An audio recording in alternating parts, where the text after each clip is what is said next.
Bien, hermanos, estamos listos. Hoy es martes 11 del 11 de noviembre de este 2025.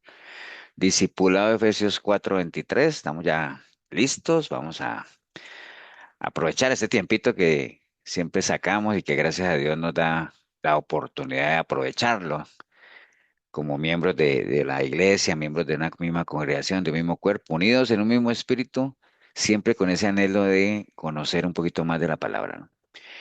Vamos a orar, vamos a darle gracias a Dios siempre por estos espacios, ¿no? Voy a pedirle a Shirley, Shirley, ¿estás ahí? Si nos regalas una oración, por... Buenas noches. Gracias, Padre Santo, por esta oportunidad que nos tienes aquí reunidos en torno a tu palabra. Gracias, Señor, porque podemos aprovechar este espacio. Gracias por la vida del pastor, por el tiempo de él, de la familia pastoral también, por todo lo que dedican a tu obra, Señor. Gracias porque los tienes en nuestras vidas para que nos enseñen, para que nos redarguyan, nos guíen, para que aprendamos cada día más de ti, también para ponerlo en práctica, sobre todo, Señor, porque nada hacemos con aprender y no ponerlo en práctica. Que seamos siempre lámparas a, a las personas que tenemos a nuestro alrededor. Ayúdanos en este momento a abrir nuestra mente, nuestro corazón, a disponer este tiempo con todo el corazón, con todas las ganas para poder aprender de ti, para poderlo aplicar. Gracias, Señor, por esta oportunidad, por la vida, por la salud, por todo lo que nos das. Gracias, Padre Santo. Ponemos en tus manos este tiempo. Amén. Amén, amén. Muchas gracias, Amén. Amén. Shirley. Amén. Bueno, antes de compartirles la pantalla y el material, eh, bueno, sí, ahorita que hablaba Shirley eso de, bueno, de siempre esa disposición que todos, ¿no? O sea, en general tenemos de dedicar un tiempo, de edificarnos en la palabra y sobre todo en estas fechas, ¿no? Estas épocas ya de fin de año donde pues no solamente hay un agotamiento físico ya y que uno diría, es algo como mental, ¿no? Eso es como cuando uno arranca la semana el lunes y el viernes está más cansadito y el sábado y el domingo descansa un poco y el lunes vuelve y arranca, ¿no? Entonces estas épocas del año como que psicológicamente uno ya está pensando en las vacaciones y entonces se siente como cansado, ¿no? Pero siempre les he dicho, son como oportunidades de uno pesarse, meditar, hacer balances y todo eso. Y siempre les he comentado a ustedes de que a mí me gusta mucho apoyarme en los consejos de que le daba Pablo a Timoteo, ¿no? O sea, porque siempre es como bonito ver eso de cuando una persona tiene cierta vivencia y cierta experiencia y trata de que otras personas que vienen atrás pues aprovechen de esa experiencia, ¿no? Y puedan corregir, digámoslo, o enderezar cosas que a lo mejor no estén haciendo, ¿no? Entonces, digamos, a mí siempre, y se los he dicho varias veces, que hay pasaje que a mí bueno, ahorita les digo cuál es el pasaje, pero siempre a uno la inquietud, ¿no? De saber si uno está haciendo las cosas bien, si uno se está esforzando lo suficiente, si uno está actuando de una manera correcta. Todo eso es importante. Yo tengo, pues obviamente con ustedes una cuota de responsabilidad, ¿no? Primeramente, primeramente conmigo, ¿no? Con mi vida, con mi familia, la gente que me rodea, la gente que cree, confía en uno. Y era lo mismo que Pablo decía, ¿no? Él le daba consejos a Timoteo siempre buscando que Timoteo alcanzara aquello que ya Pablo sabía que había alcanzado. Cuando él decía, yo ya peleé la batalla, la gané y lo que me espera es la corona. Ahora te toca a ti, Timoteo, que quedas ahí, haz tu trabajo, haz labor de evangelista, predica a tiempo, fuera de tiempo, procura presentarte aprobado, bueno, una cantidad de consejos, pero Pablo nunca, a la medida en que se preocupaba por los demás, él nunca dejó también de preocuparse por él mismo, ¿no? Porque él mismo decía, no, yo también tengo que, no me puedo descuidar porque no vaya a ser que enderece a muchos y vaya yo a caer, ¿no? O vaya yo a ser descalificado. Entonces siempre es importante pesarse uno y también ayudar a que los demás se pesen, ¿no? Eso es clave, ¿no? Entonces hoy quería compartirles algo que ya les he repetido, ahorita lo vamos a ver cuál es el pasaje, pero quería que meditáramos en torno a eso también. Voy a compartir la pantalla y, y ustedes me dicen si la ven, ¿no?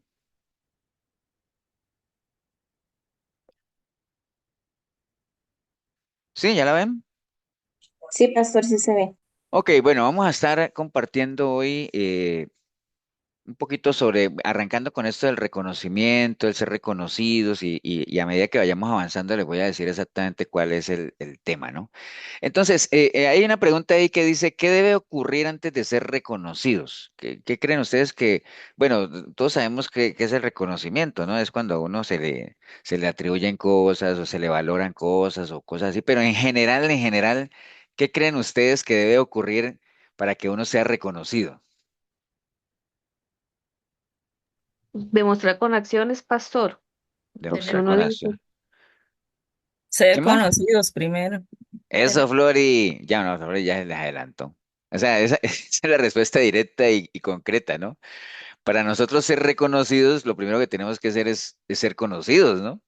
Porque, digamos, si nosotros no somos conocidos, pues difícilmente vamos a ser reconocidos, ¿no? O sea, yo sé que el reconocimiento tiene que ver, cuando uno dice es que me dieron un reconocimiento, es decir, me dieron me valoraron algo, o me premiaron algo, ¿no?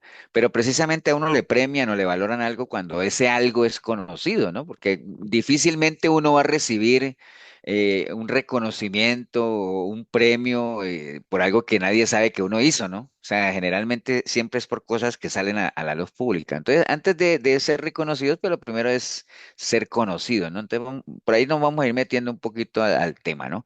Eh, bueno, acuerdan que les he comentado en la iglesia ya, creo que en varios domingos, sobre eso de que nosotros somos seres relacionales y que es importante que nos relacionemos con los demás, el crear lazos con la gente que nos rodea es bien importante, porque es parte de nuestra naturaleza, ¿no? Eso también nos ayuda mucho con el autoestima y todo eso, ¿no? Entonces, el ser humano en general, aparte de que es un ser relacional, pues nosotros, digamos, aunque haya gente que no, que diga que no, pero nosotros en general tenemos esa necesidad natural de ser reconocidos, ¿no? Entendiendo que ese reconocidos tiene que ver con que se nos valore o se nos aprecie lo que hacemos, ¿no? Y eso va muy ligado, digamos, a lo que les decía, a la autoestima, ¿no? Eso nos eleva la autoestima. O mentiría cualquiera de nosotros o cualquier persona mentiría que uno no se siente bien cuando alguien le reconoce algo o le valora algo o digamos como que le echa una flor, digamos, como dice Milena, que la oigo desde por acá, que está como a 1 kilómetro.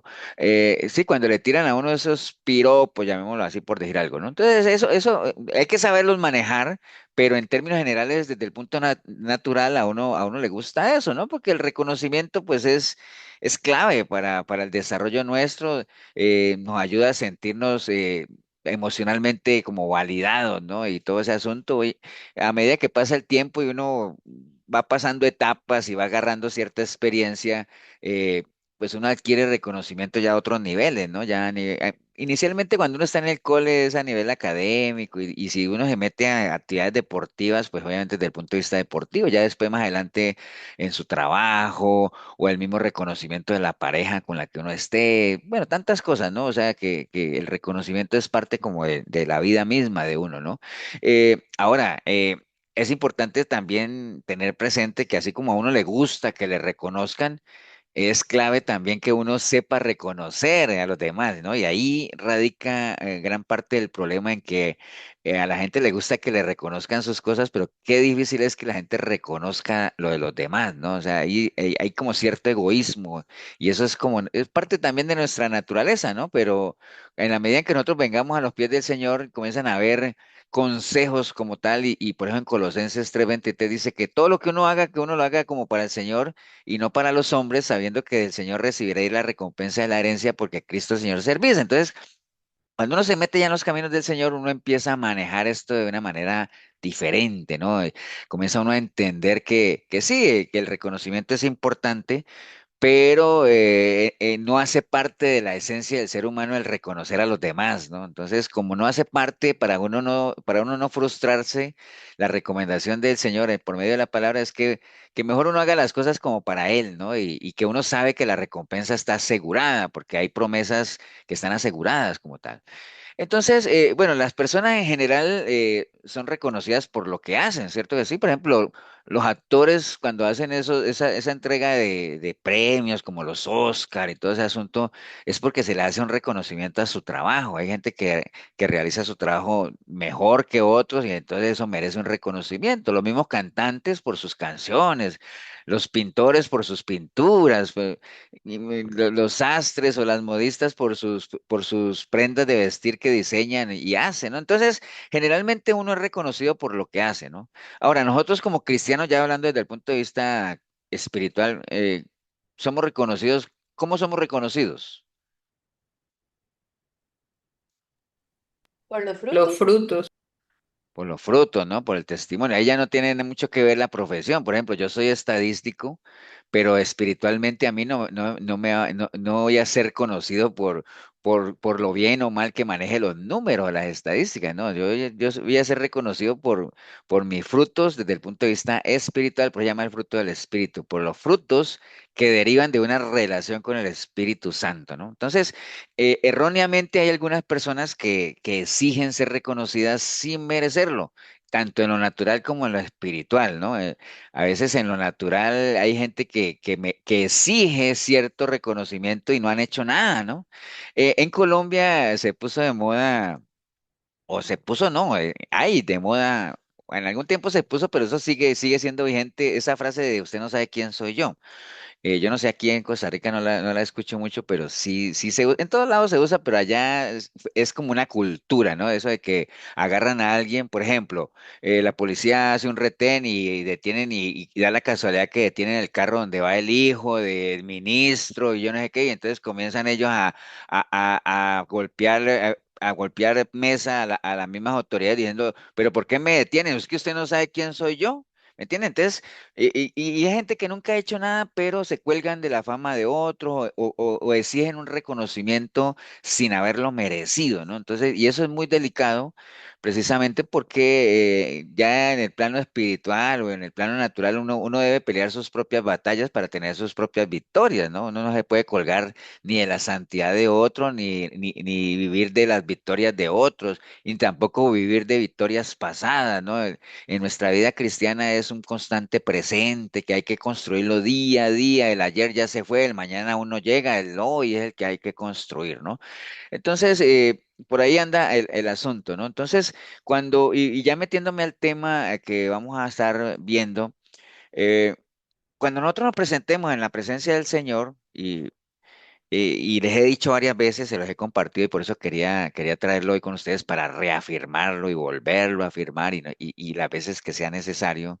Eh, Qué miedo, diría uno, qué terrible sería que uno se presente delante del Señor y uno escuche precisamente esas palabras que Él dijo, ¿no? O sea, es que apártense de mí porque es que yo no los conozco, ¿me entienden? Entonces, qué delicado es que lleguemos allá sin que tengamos nada para que Él nos reconozca, ¿no? Entonces, por eso es que es importante hacer ese tipo de advertencias ahora que podemos hacer algo, si es que no lo estamos haciendo, ahora que podemos enderezarle el camino, si es que se ha torcido porque es muy terrible, muy triste escuchar esas palabras que yo creo que es lo peor que le puede pasar a un cristiano, digámoslo así, ¿no? Que eso está en Mateo 7:21, ¿no?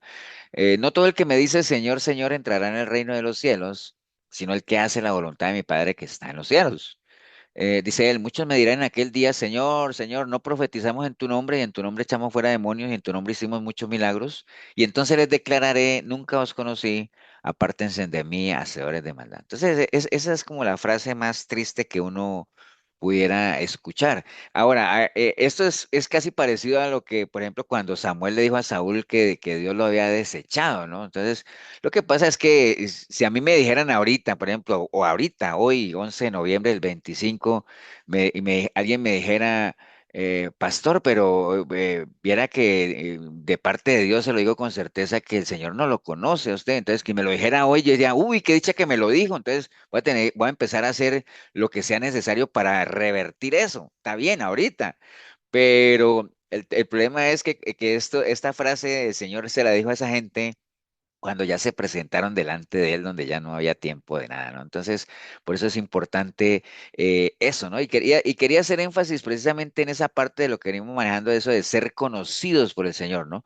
Porque si ustedes ven, eso está en Mateo 7:21, y antecito de eso, exactamente el párrafo antes de eso, que es Mateo 7:15, habla de que nosotros vamos a ser conocidos por los frutos, por sus frutos los conoceréis, ¿no?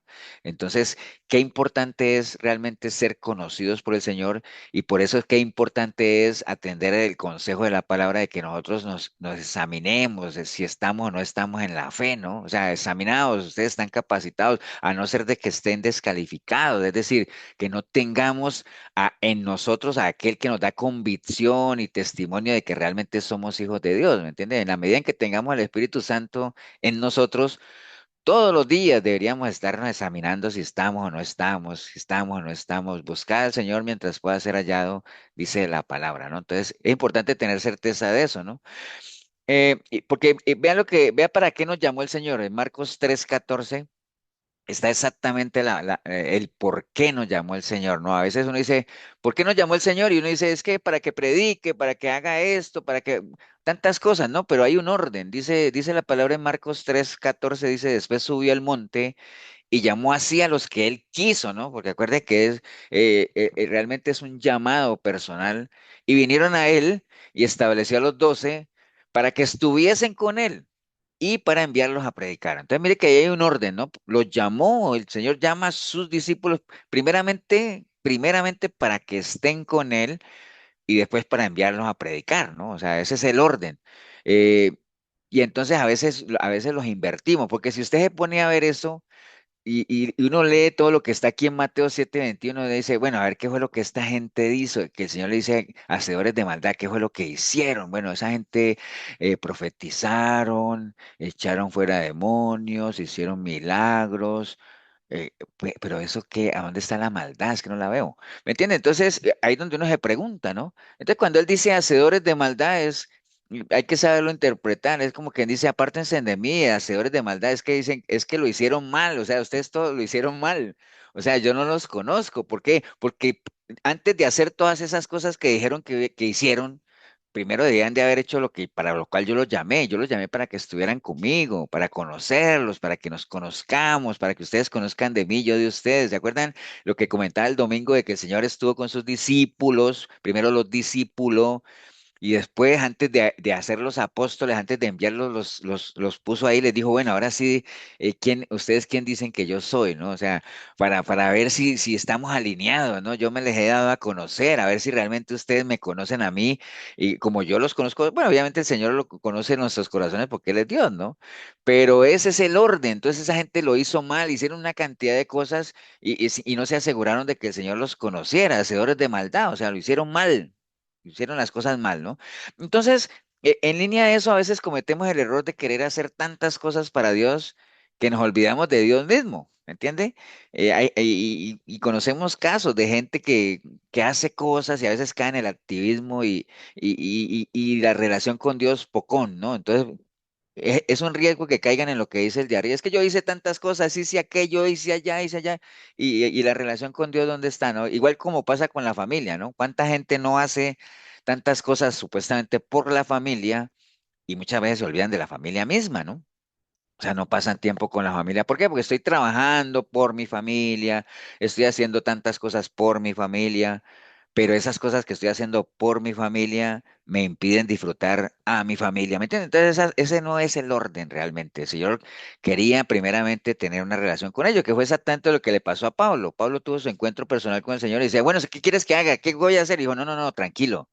Primero quiero que estés conmigo, ¿me entiendes? Primero quiero que estés conmigo, y acuerde que él estuvo 3 años siendo instruido, siendo discipulado, y ya después sí lo mandó a que haga lo que tenga que hacer, ¿no? Ese es el orden, ¿no? Ese es el orden que no podemos alterar, ¿no? Y por eso es que eso de nunca os conocí, pues es algo triste, pero es tristemente, es algo triste, pero también tristemente va a ser la verdad espiritual de mucha gente, ¿no? Que recordemos que a veces a uno se le abre la boca diciendo que tenemos abogado y que tenemos abogado, sí, pero es ese abogado que hoy quiere ser nuestro Salvador, si la gente lo rechaza, va a llegar un momento en que va a ser el juez y cuando él sea el juez, ahí ya no va a haber tiempo de nada, ¿no? Entonces, el Señor Jesús obviamente declara eso, ¿no? De que al final de muchas personas al final de sus vidas, y por eso le quisiera que compartieran conmigo siempre esa inquietud, ¿no? Eso de que, Pastor, sí, Elsa, perdón, es que ahí dice Marcos 3, 14 y guión 14, no sé. ¿a dónde, a dónde? Ahí ahorita lo acaba de pasar. Dice Marcos 3, 14. Ah, bueno, es Oh, que no sé si es el verso 14, 3:14, pues. O sea, ok, del 14 al 14. ok, Es que seguro se me quedó el 14 que iba aquí pegado, pero es ok, Marcos tres gracias. catorce. Ok. Sí, gracias. Entonces, bueno, les decía obviamente que nuestro Señor Jesucristo, lo que nos declara ahí con eso es que muchas personas al final de sus vidas se van a hallar esa triste sorpresa. Y es lo que les decía de que no siempre, todos los días, tengamos siempre eso presente de examinarnos, ¿no? Porque a ella no va a haber tiempo, ¿no? Mateo 25:31 dice, cuando el Hijo del Hombre venga en su gloria y todos los santos ángeles con él. Entonces se sentará en su trono de gloria y serán reunidas delante de él todas las naciones y él va a apartar a unos de los otros como aparta el pastor las ovejas de los cabritos, ¿no?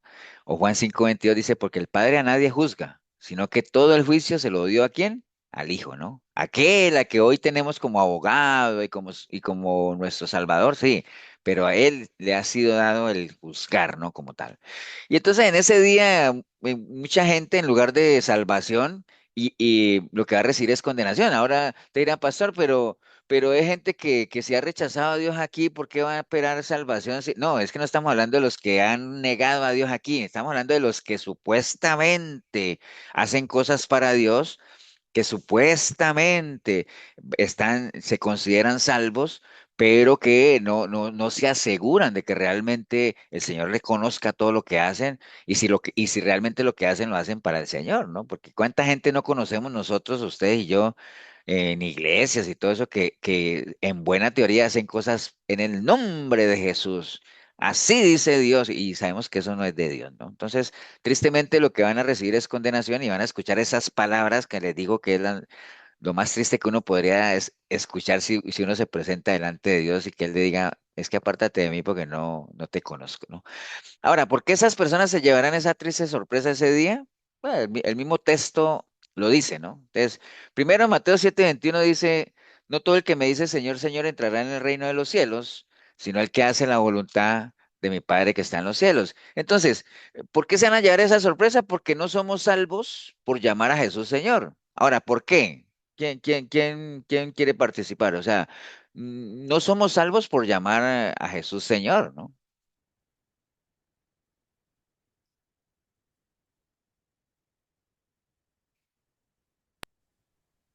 Por porque estar no hay que sinceramente llamarlo, equivocado. Bueno, ¿quién? Marco dice que por estar equivocado. Paola, no hay que llamarlo, sino hacerlo nuestro Señor. eso, Pau. Cualquiera diría que estás cumpliendo años hoy. Eh, qué bueno, Pau. Sí, porque no, o sea, lo que nos hace salvos no es llamar al Señor, a Jesús Señor, sino que lo que nos hace salvos es que realmente Él sea nuestro Señor, ¿no? Porque acuerden que hay muchos que Él mismo lo está diciendo, no todo el que me diga Señor, ¿eso qué quiere decir? Que va a haber gente que sí le dice Señor, ¿no? Entonces, nuestro Señor Jesucristo no quiere que solamente le llamemos Señor, sino que realmente le demos el señorío. Una cosa es llamarle Señor a alguien y otra cosa es darle el señorío, ¿no? Y ya lo hemos hablado de qué es señorío. Señorío es tener control sobre algo.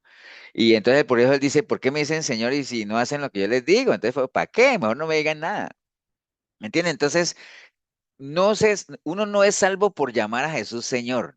Uno es salvo cuando le da el señorío, ¿no? Que son dos cosas diferentes. Hay mucha gente que tiene a Jesús como su Señor, pero de labios, como él decía en Isaías, que este pueblo me clama con su boca y con su labio me honra, pero su corazón está lejos, ¿no? Entonces, y su temor de mí no es más que un mandamiento de hombre que le ha sido enseñado. O sea, que hay mucha gente que el temor que tienen de Dios no es por lo que, como el temor que nos dice la palabra de que es el principio de la sabiduría, sino que el temor que tienen de Dios es más un mandamiento de hombre, o sea, lo que escuchan de la gente, del infierno y las amenazas y bueno, todas esas cosas y entonces hay gente que tiene cierto temor de Dios, pero no es temor, sino miedo. O sea, ¿me entiende? No es ese temor de respeto, de valorarlo y todo ese asunto, ¿no? Entonces, bueno, obviamente Jesús tiene que ser verdaderamente nuestro Señor. Acuerden que Lucas 9:57, hay una historia ahí de tres personas que querían. Acuerda que el párrafo se llama Los que querían seguir a Jesús, ¿se acuerda? Los que querían. Y que los tres que querían seguir, y si dice ¿se acuerdan por qué dice los que querían seguir a Jesús?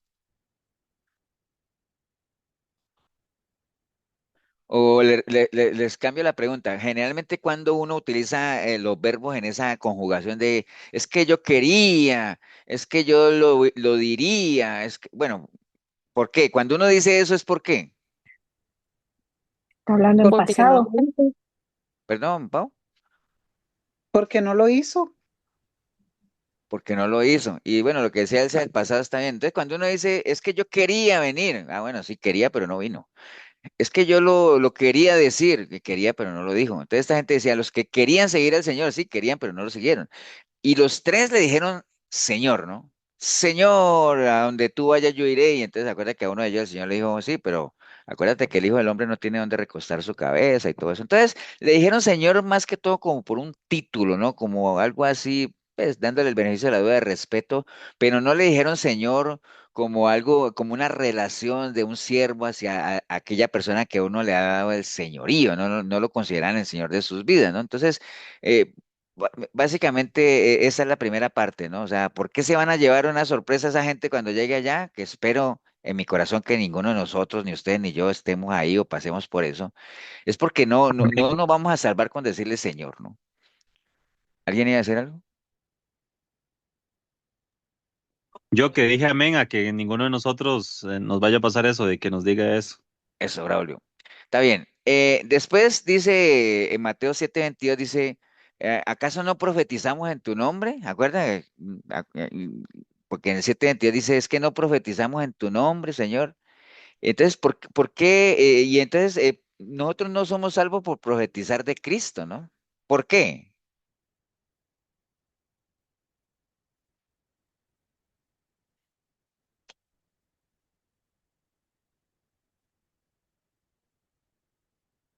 Se aceptan batazos ahí. O sea, nosotros no somos salvos por profetizar de Cristo. Por haber traído, pastor. Eso, Mari. O sea, acuerden que profetizar es como predicar, ¿no? O sea, por ejemplo, a mí como pastor o a mí como cristiano, a mí no me salva el que yo les predique a ustedes, porque créanme que hay mucha gente que predica en pecado, ¿no? Entonces, el predicar o el profetizar no es lo que a uno lo salva, ¿me entiende? Por eso esa gente llegó allá, acuérdate, primero diciendo Señor, Señor, no, no todo el que me dice Señor entra en el reino del cielo, pero Señor, no profetizamos en tu nombre, no todo el que profetiza, el profetizar no lo salva a uno. ¿Me entiende? A uno lo que lo salva es que realmente uno confiese y al Señor como nuestro Salvador, como decía Mari, creer en el Señor, entregarle nuestra vida a Él. Eso es lo que lo salva a uno. Ahora, como fruto de ser salvo, yo predico, ¿me entiende? Pero no es que yo predico para salvarme, no. Yo me salvo con un nuevo nacimiento, creyendo en el Señor y permitiendo que Él me limpie con su sangre, todo lo que ustedes ya han oído. Y como fruto de eso, y como yo ya tengo algo que es preciado para mí, yo digo, bueno, pero las otras personas también merecen tenerlo, entonces yo predico o profetizo, porque eso es profetizar ahora en el Nuevo Testamento, ¿no? Entonces, la salvación no se recibe al profetizar o predicar o hablar, sino de confesar a Cristo como nuestro Salvador. Como dice Romanos 10:9, si confesamos con la boca que Jesús es el Señor y creemos en el corazón que el Señor, que Dios lo levantó de los muertos, porque con el corazón seremos salvos, ¿no? Porque con el corazón se cree para justicia, pero con la boca se confiesa para salvación. Entonces estamos claros ahí de que ni nos salvamos por decirle a Jesús Señor, si es que no le damos el señorío, ni nos salvamos por profetizar de Él o por predicar de Él, no, tampoco nos salvamos si es que lo recibimos como nuestro Salvador, ¿no? Después ahí en Mateo 7:22 dice, muchos me dirán en aquel día, Señor, Señor, no profetizamos en tu nombre, que fue lo que vimos ahorita, y en tu nombre no echamos fuera demonios, Señor. Entonces, tampoco nos vamos a salvar por echar fuera demonios. ¿Por qué?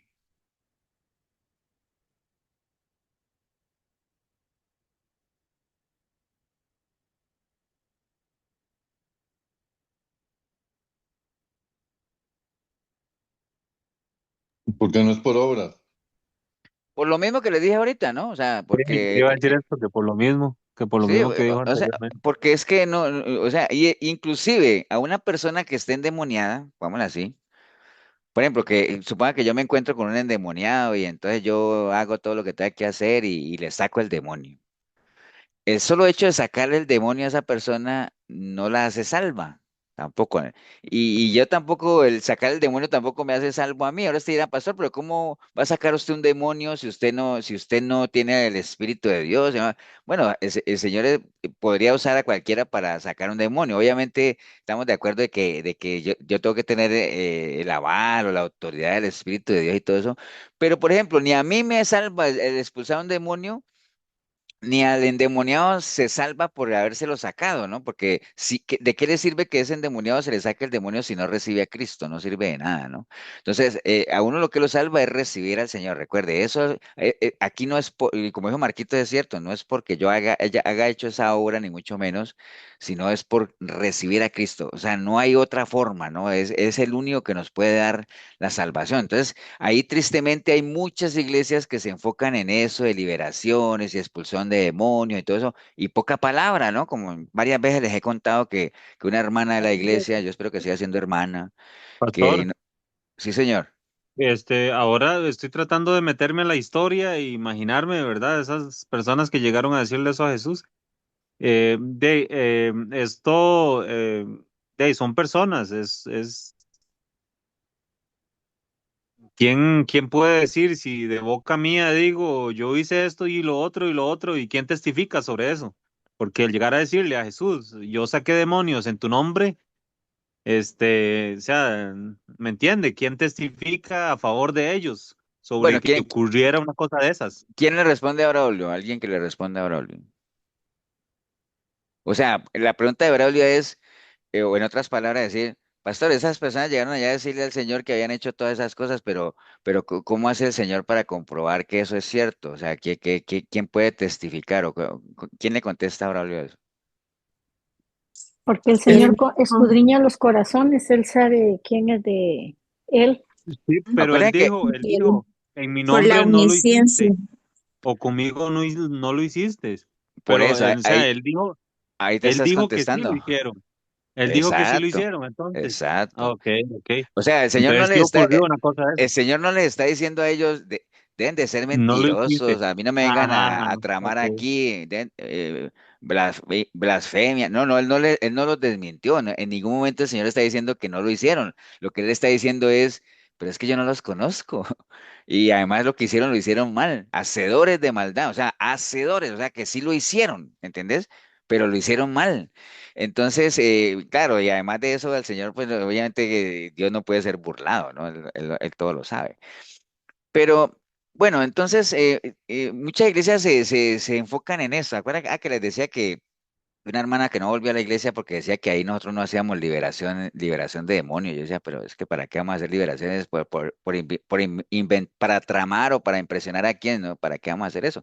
No, nos preocupamos más por sembrar la palabra, ¿no? O sea, por hablar del Señor, el carácter de Cristo, el evangelio y todo ese asunto. Entonces, muchas iglesias se enfocan más en esto y poco en la palabra, ¿no? Y ese es el problema, ¿no?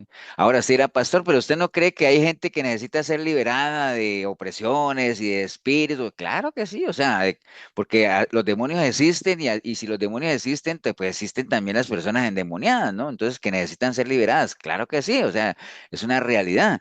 Pero, o sea, es una parte, ¿no? O sea, la obra completa no es solamente sacar el demonio, sino que la persona reciba a Cristo. Mírenlo, por ejemplo, cuando en Mateo 12, por eso el Señor puso ese ejemplo, que decía, cuando el espíritu inmundo sale del hombre, anda por lugares secos buscando reposo y no lo halla.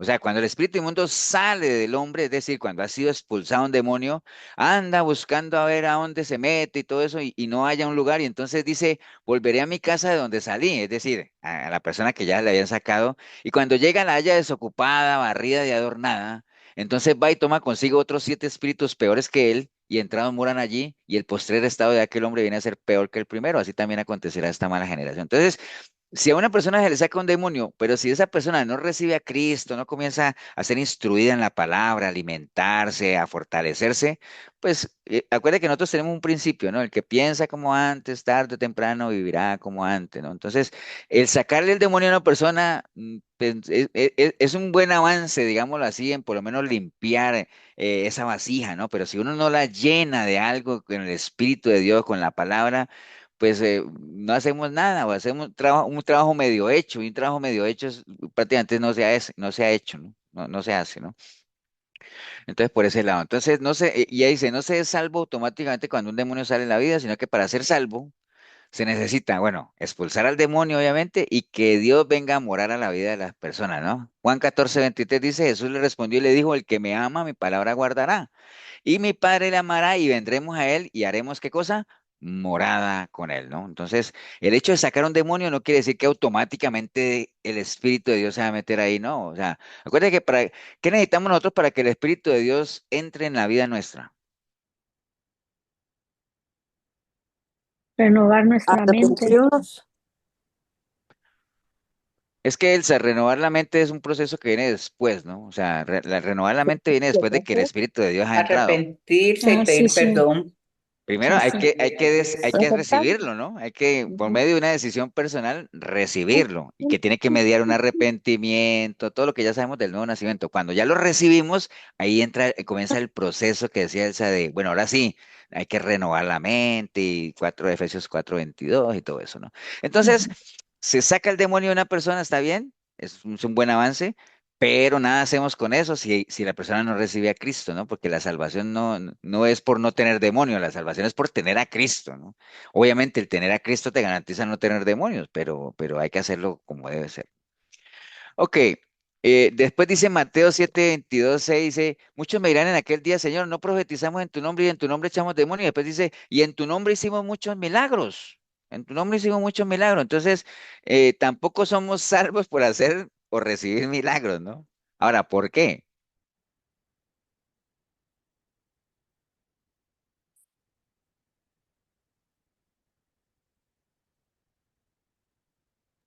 Veo muy Que los milagros callados. nos salvan. Eso, David, qué bueno que viniste.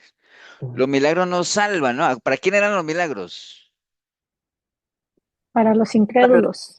Para los incrédulos. Los milagros son como un canal, ¿no? O sea, acuérdate que los milagros son un medio para llevarnos a la salvación, pero la salvación no es el milagro en sí, ¿no? O sea, la salvación, igual, volvemos a lo mismo, la salvación es solamente cuando recibimos a Cristo, pero los milagros son un medio que nos llevan a eso, ¿no?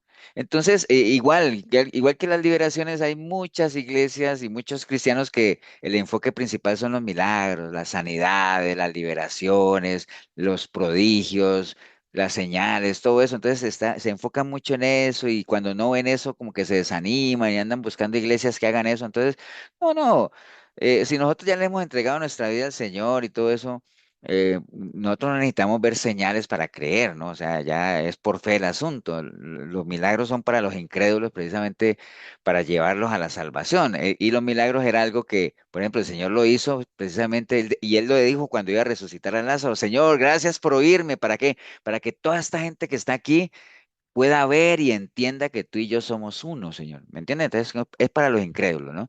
Entonces, un milagro no salva a un pecador. ¿Cuántas veces no hemos visto que alguien que uno dice, uy, eso es un milagro? O alguien que vive pero fatal y le pasa algo y uno dice, wow, esa persona con lo que le pasó, me imagino que aquí en adelante va a vivir una vida pero correcta y le va a entregar su vida a Dios y todo eso. No, hombre, a veces comienzan a vivir peor que antes, ¿no? Entonces, ¿pero por qué? Si uno no entra en una relación con el Señor, no se hizo nada, ¿no? Ahora se dirá, pastor, pero Dios le puede dar un milagro a alguien que no es de él. Bueno, Dios es soberano, ¿no? Y a veces hay cosas que ocurren con gente que no es cristiana, que uno, la única explicación que uno puede decir es que, bueno, eso fue una obra de Dios, pues, ahora, ¿por qué un pecador o por qué alguien? No sé, pero es que no hay nada que lo explique. No sé si ustedes han visto situaciones de esas, yo sí he visto varias, ¿no? Entonces, los milagros son una muestra del poder de Dios para que las personas crean. Algunas logran creer, algunas otras no. Jesús le dijo en Juan 4:48, dice, entonces Jesús les dijo, si no vierais señales y prodigios, no creerían. ¿Y por qué? Porque hay gente que necesita eso para poder creer, ¿no? Entonces, los milagros que nosotros recibimos deberían, o sea, es un canal que deberían llevarnos a conocer a Cristo como nuestro Salvador y nuestro Señor, ¿no? Y ahí en Marcos 5:30 dice, luego Jesús, conociendo en sí mismo, ¿acuerdan de la mujer del flujo de sangre? Conociendo en sí mismo que poder había salido de él, se volvió a la multitud y dijo, ¿quién me ha tocado mis vestidos? Y los discípulos le dijeron, Señor, ves a la multitud que te aprieta, lo empujaban y aquí y con todos esos empujones y que el Señor diga, ¿quién me tocó? Hombre, con toda esa cantidad de gente empujando, pero él se refería a otra cosa, ¿no? Él había sentido que alguien lo había tocado de una manera diferente, ¿no? Porque es Dios, obviamente, y sintió algo, ¿no? Entonces, la mujer, temiendo y temblando, sabiendo lo que en ella había sido hecho, el milagro, vino y se postró delante de él y le dijo toda la verdad. Y él le dijo, hija, tu fe te ha hecho salva, ve en paz y queda sana de tu azote. ¿Por qué la mujer estaba temiendo y temblando? Porque era impura. Porque era impura. ¿Por qué era impura? Otro que no sea Marco. Por el sangrado que tenía. Eso, Mari, porque tenía un flujo de sangre, ¿no? Y eso era la sangre. Ustedes saben que para los judíos la sangre es algo delicado. Y ahí se refiere ella temblando, sabiendo lo que en ella Pastor, había sido hecho, vino y se puso y le contó toda la verdad. Obviamente cuando le contó toda la verdad, le contó lo del flujo y todo ese asunto. Y que había pastor, venido. Ujú. también es el hecho de que tenía, que al hablar ella, que fue ella la que le tocó, es reconocer que ella lo hizo. Ya Jesús sabía que era, que ella lo había tocado, pero es reconocer ante la multitud que ella lo había tocado y que había pasado algo en ella. O sea, si uno pusiera, sí, así es, Shirley. Si uno pusiera a funcionar la imaginación, que todo lo podemos hacer así como Braulio decía, pastor, yo mientras estamos leyendo eso me imagino yo esa gente allá llegando y todo. Pero imaginémonos los que hemos visto la película, ¿no? De la mujer del flujo de sangre. Ella sabía, obviamente, ella sabía que ella no podía tocar al Señor, ¿cierto que no? Porque ella tenía un flujo de sangre. Pero ella, ¿qué dijo? No, yo no lo voy a ir a tocar. Ella fue con la idea de qué? De De ser sanarse. sana. Sí, de sanarse, pero ella dijo, no, yo voy a ir, ubiquémonos, Aunque sea el borde de su mano. Ajá. ella no iba con la intención de tocarlo a él, sino decía, si tan solo yo pudiera tocar, aunque sea el borde de su manto, porque yo creo que eso es suficiente, pero ella lo que no sabía es que el Señor se iba a dar cuenta, ¿no? Porque es Dios, ¿me entiende? Entonces ella dije, eso es como cuando uno le toca así, alguna parte de un vestido y uno no se da cuenta, ¿no? O sea, porque no lo tocaron a uno como tal. Y entonces por eso es que ella vino delante de él, se postró y dice que le dijo toda la verdad. Seguro le contó todo lo que dice el relato, que hace 12 años tenía el flujo, que había tratado tantas cosas, que ella oyó hablar de él y que ella vino y dijo, no, aunque sea que yo toque el borde de su manto. Y entonces por eso él dijo, wow, qué fe tan tremenda, ¿no? Tu fe te ha hecho salva. Y entonces por eso le dijo, la sanó, ¿no? Entonces, pero si ustedes miran eso. Realmente el milagro como tal ocurrió en la vida de ella, pero lo que vino la salvación fue cuando el Señor le dijo, tu fe te ha hecho salva, ¿no? Fue ya después. Imagina que ella sí toca al Señor y se sana y se va, pero eso no la hubiera hecho salva. Tal vez hubiera sido libre de su azote como Sí, tal, pastor. pero realmente Eso la fue una salvación. parte importante de ese diálogo. No fue que Claro. le dijo, ya eres sana, ¿no? No, no, no. Le dijo, Acuérdate que hay varios eventos, ahora que Braulio menciona eso, como el paralítico, el que metieron por el techo, ¿se acuerda? Que el Señor le trajeron el paralítico y entonces él lo primero que... ¿Para qué le llevaban al paralítico al Señor? para que lo sanara. ¿Para que lo sanara de qué? De la parálisis. De la parálisis, ¿cierto? Sí, o sea, yo no creo pues que esos amigos que estaban metiéndolo por el techo, él dijo, no, tenemos que hacer lo que sea para que él lo perdone. No, no, ellos querían era que él lo sanara de su parálisis. Y entonces por eso es que el Señor le dijo, bueno, o sea, tus pecados te son perdonados, porque eso no es lo importante, ahí el milagro no es lo importante. Si ya la persona había llegado a los pies del Señor, ahí lo que cuando se llega a los pies del Señor, lo importante es la salvación, ¿no?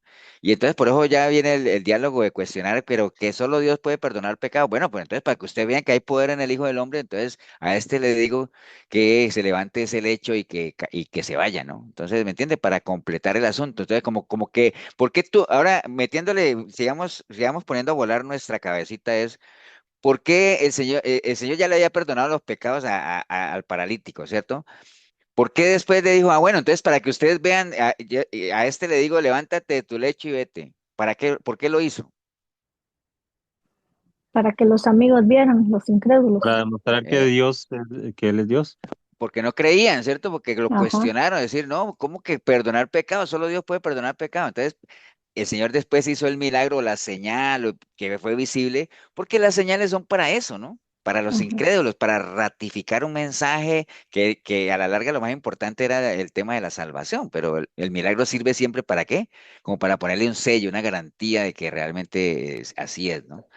Pastor, Eh, sí, ajá, llevando esta misma línea que realmente cuando esa mujer del flujo de sangre se acerca al Señor, ella realmente llevaba esa fe, esa esperanza. Pero a veces me llama la atención, es una pregunta que se dice que los milagros es para los incrédulos, pero ya uno creyendo, siendo un seguidor del Señor, teniendo esa fe, esa esperanza, si existe un milagro, entonces ¿cómo se tomaría? Porque no somos incrédulos, digamos, hay una parte a veces de incredulidad a veces en nuestra vida, pero si estamos caminando y somos creyentes, se da un milagro, entonces ahí ¿qué entraría a hacer? Porque no, lo que no pasa son, es que son diferentes funciones de los milagros, ¿no? O sea, ajá. digamos, en una primera instancia, las señales, los prodigios, los milagros son para que la gente crea, está bien, pero no quiere decir que ya después de que nosotros creemos y caminamos con el Señor y todo eso, no veamos milagros en nuestra vida. Yo, por ejemplo, en 21 años que llevo ya caminando en los caminos del Señor, he visto más de un milagro en mi vida, digámoslo así, ¿me entiende? Y creo que ustedes también. Ahora, pero esos milagros no han ocurrido para que yo crea en el Señor o porque estoy dejando de creer, entonces yo mando un milagro para engancharme otra vez. No, es simplemente parte de los beneficios y de las promesas que hay para todo aquel que en Él cree, en Él confía, ¿me entiende? Y por eso es que el Señor dice, es que yo pensamientos de bien tengo para ustedes, nada más, para darles Pastor, el fin que ustedes esperan. Entonces no es para que yo crea, sino que es parte de los beneficios por estar en su reino, por estar bajo la cobertura de él, ¿me entiendes? Ahora, pastor, ¿perdón? lo voy a interrumpir antes de que se me vaya la idea. Ajá. Este, todas estas gente, estas personas que se acercaron a Jesús buscando milagros, eso era en su mente lo que buscaban, no una salvación. Pero lo primero que entregaba Jesús era la salvación de su alma, el Sí, perdón de sus es pecados. que Eso era lo primero que entregaba. Le acuérdense, por enfatizaban ejemplo, eso, aunque no iban buscando eso, a- ninguno. acuérdense, por ejemplo, ahora que nos metemos ahí, y vea, esto que nos está pasando es lo que hace lindo y rico lo que es todo lo que es la palabra. Que nosotros empezamos a hablar de una cosa y mire que ya la mujer del flujo de sangre quedó a un lado, ¿no? Ahora les voy a poner otro ejemplo que nos podría llevar a otro lado. Por ejemplo, ¿ustedes se acuerdan cuando el Señor vio a esos pescadores que no habían agarrado nada ahí, que estaban lavando las redes? Eh, el Señor sabía la necesidad de ellos, porque el Señor conoce la necesidad nuestra. Mucho antes de que nosotros abramos la boca, ya Dios sabe lo que necesitamos. Entonces, esos pescadores, ¿qué necesitaban? ¿Ellos qué necesitaban? ¿O qué hubiesen querido del Señor si lo hubieran conocido? Obviamente ellos no lo conocían. ¿Qué querían? ¿O qué es? ¿Qué, el Señor sabe que ellos necesitaban qué? Todo su pesca, su producto. Un milagro, ¿no? O sea, porque habían estado toda la noche intentando y no habían agarrado nada. Y el Señor sabía que se los iba a dar, el Señor, porque no es que decir el Señor, el Señor todo lo sabe, pero él dijo, bueno, no, no, no, pero antes del milagro, primero qué. Echen La, a No vayan a lo profundo. Sí, la pero antes del palabra. milagro, la palabra. Acuerda que él dijo, bueno, présteme en una barca y Pedro le prestó la barca a él y entonces él les predicó y le habló del reino y todo eso y entonces dijo, bueno, ahora sí ya, el milagro. Ustedes han visto cuando a veces la gente que va, yo nunca he ido, pero bueno, he ido a las cárceles, pero no he ido, por ejemplo, a las zonas rojas a dar comida. Antes de darle la comida a la gente, ¿qué se les da primero? Se les predica Palabra. la la palabra. palabra. Les predica. Ahora, ¿ustedes creen que esos indigentes, cuando llegan esos carros que saben que reparten comida, ellos dicen, ay, llegó la palabra, llegó la palabra? ¿Ustedes creen que ellos piensan así? No, hombre. Llegó la comida, ¿no? Y dice, pero bueno, entonces, pero antes de repartir la comida, vamos a compartir un mensaje, y entonces ahí uno ve caras largas, caras amargas y lo que sea, pero ese es el orden, ¿no? Porque ahora se dan pastor, pero hay mucha gente que disfruta el milagro y ni le pone cuidado a la palabra, sí, pero el beneficio del milagro les durará lo que dure, como dicen a veces ustedes una frase que El dice, ¿y cómo estómago estuvo? lleno. Estuvo muy bueno mientras duró. Pero se acaba, ¿no? Entonces, ese es el orden realmente, y ahora que se hablado toda esa gente que se acercaba al Señor era por la gran mayoría de las multitudes que se agolpaban ante el Señor era por un milagro, por una sanación, por un pescado, por un pan.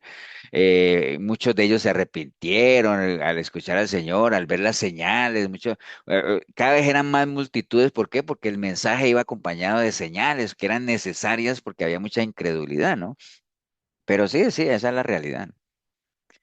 Ok, bueno, estamos hablando de la mujer del flujo de sangre, sí, bueno, ya le contó toda la Pastor, verdad. perdón, perdón, para no pasar como dijo el compañero, el hermano, también hubo otros que llegaron, se sanaron y al parecer se perdieron. Para mí, digo yo, como los 10 que llegaron y solo llegó un Bueno, samaritano. no, no sabemos, ¿no?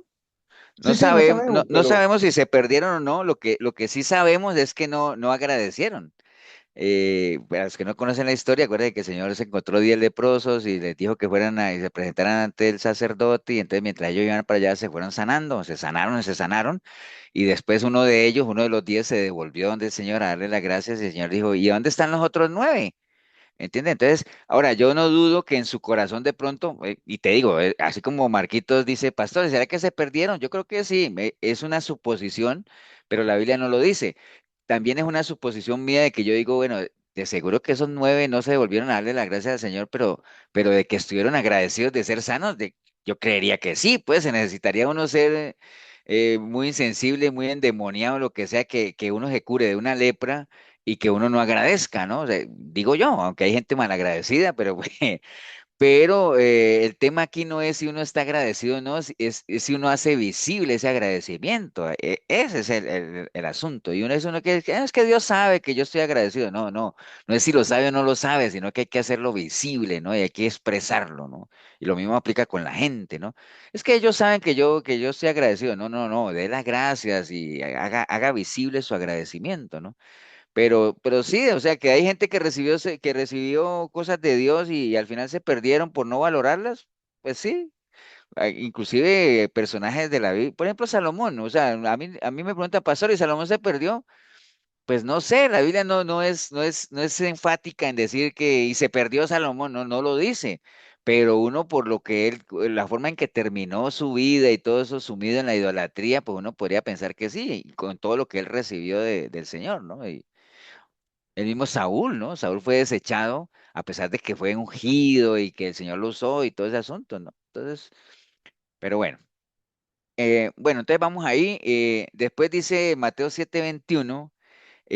Bueno, estamos viendo de por qué esa gente se van a llevar esa sorpresa. Ya vimos que, ¿por qué? Porque a uno no lo salva llamar al Señor, Señor, a uno no lo salva profetizar del Señor, a uno no lo salva ni sacar demonios, a uno no lo salva ni hacer ni recibir milagros, a uno lo que lo salva es realmente recibir al Señor, ¿cierto que sí? Esa es la realidad. Entonces, surge la pregunta ahí, y entonces, ¿cómo podemos evitarnos esa sorpresa, esa triste sorpresa al final de nuestra vida? Bueno, el Señor lo dice claramente ahí, ¿no? ¿Quiénes son los que van a entrar en el reino de los cielos? Él dice, no el que me llame Señor, no el que haga eso, sino el que haga la voluntad del Padre, ¿no? El que haga la voluntad del Señor. Entonces ahí ya ya se nos va yendo el hilo de la enseñanza por otro lado. Dice, cierto, pastor. Entonces, ahorita, en vista de esta nueva evidencia, diría un abogado, entonces, ¿cuál es la voluntad del Padre, no? Porque si eso es lo más importante ahora, no tanto lo que uno haga o no haga, sino es hacer la voluntad, ¿no? Entonces, en Juan 6:29 dice que respondió Jesús y les dijo, esta es la obra de Dios. Pues acuérdate que la obra de Dios es la voluntad de Él, ¿no? O sea, básicamente, ¿no? Esta es la obra de Dios, que creáis en el que me ha enviado, en el que Él ha enviado, que creamos en Cristo como Señor y Salvador de nuestra vida. Ahí radica todo, ¿no? Entonces, hacer la voluntad del Padre, primero que es creer en el Señor, y, no, y cuando digo creer, no es creer como los demonios creen, ¿no? Porque cuando el Señor dijo, a los suyos vino, los suyos no lo recibieron, pero a los que creyeron en Él y lo recibieron, porque creer en el Señor, en el buen sentido de la palabra, es recibirlo, ¿no? Es como aceptarlo, como tal, no, no saber que existe, ¿no? Sino creer en Él, ¿no?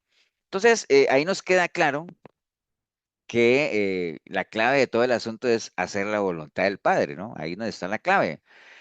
Nosotros viviremos haciendo la voluntad del Padre en la medida en que vivamos cumpliendo el propósito por el cual el Señor nos ha creado, ¿no? Entonces, porque hay una expresión muy, muy común que es parte del vocabulario cristiano, digámoslo así, o inclusive cristianos y no cristianos, ¿no? Es que se hizo la voluntad de Dios y Dios así lo quiso.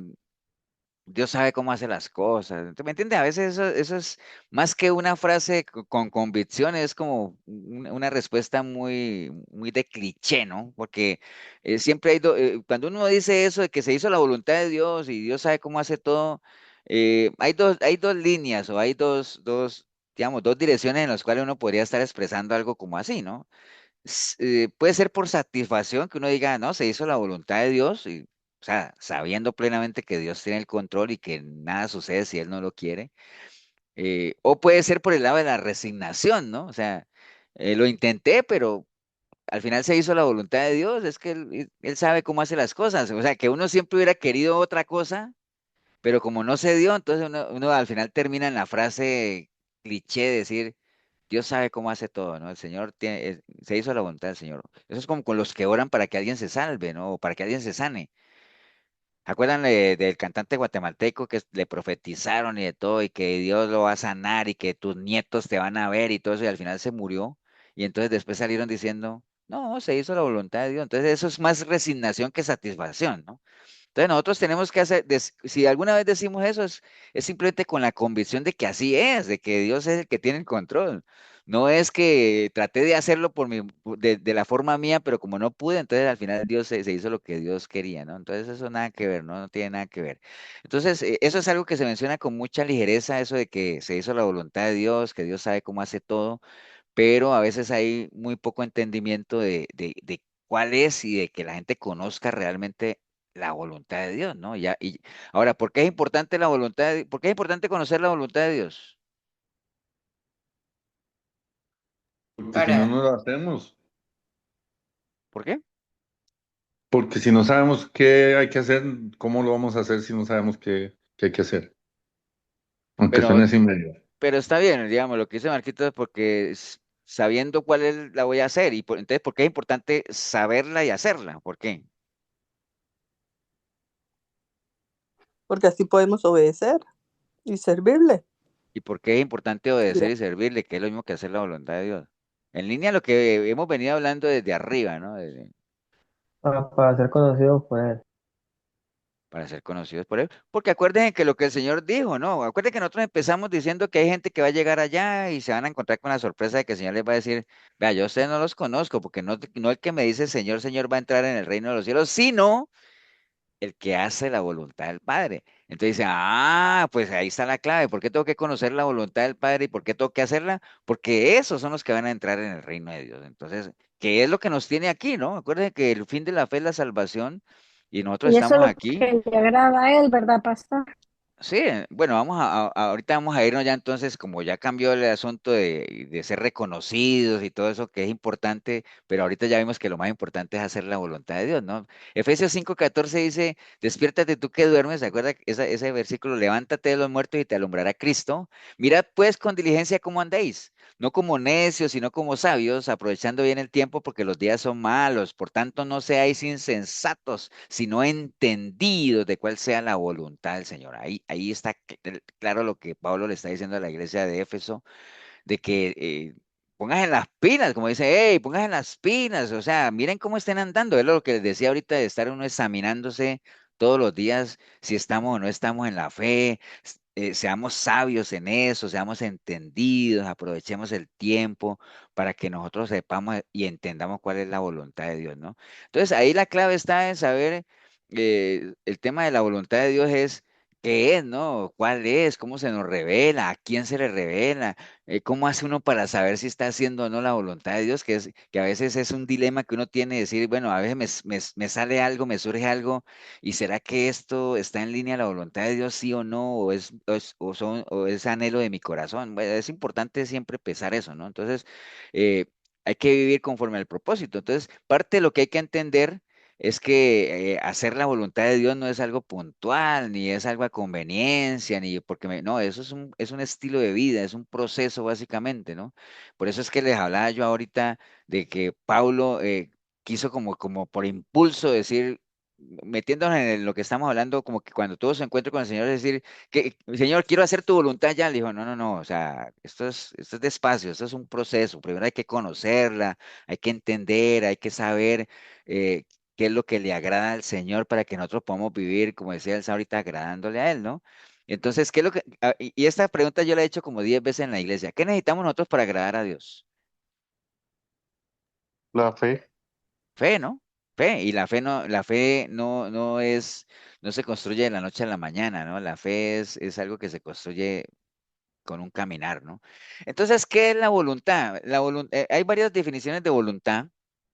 Por ejemplo, dice que voluntad es la facultad de decidir y ordenar la propia conducta.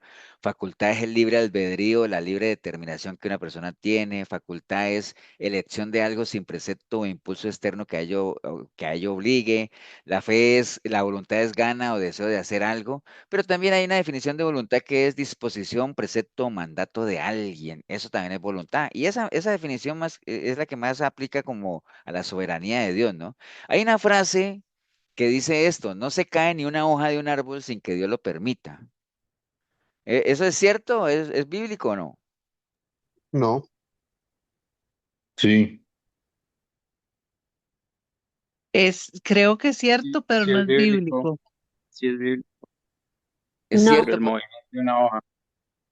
bueno, así como hay algunos versículos que hablan pues de que Dios sabe cuántos cabellos tiene, bueno, tantas cosas, ¿no?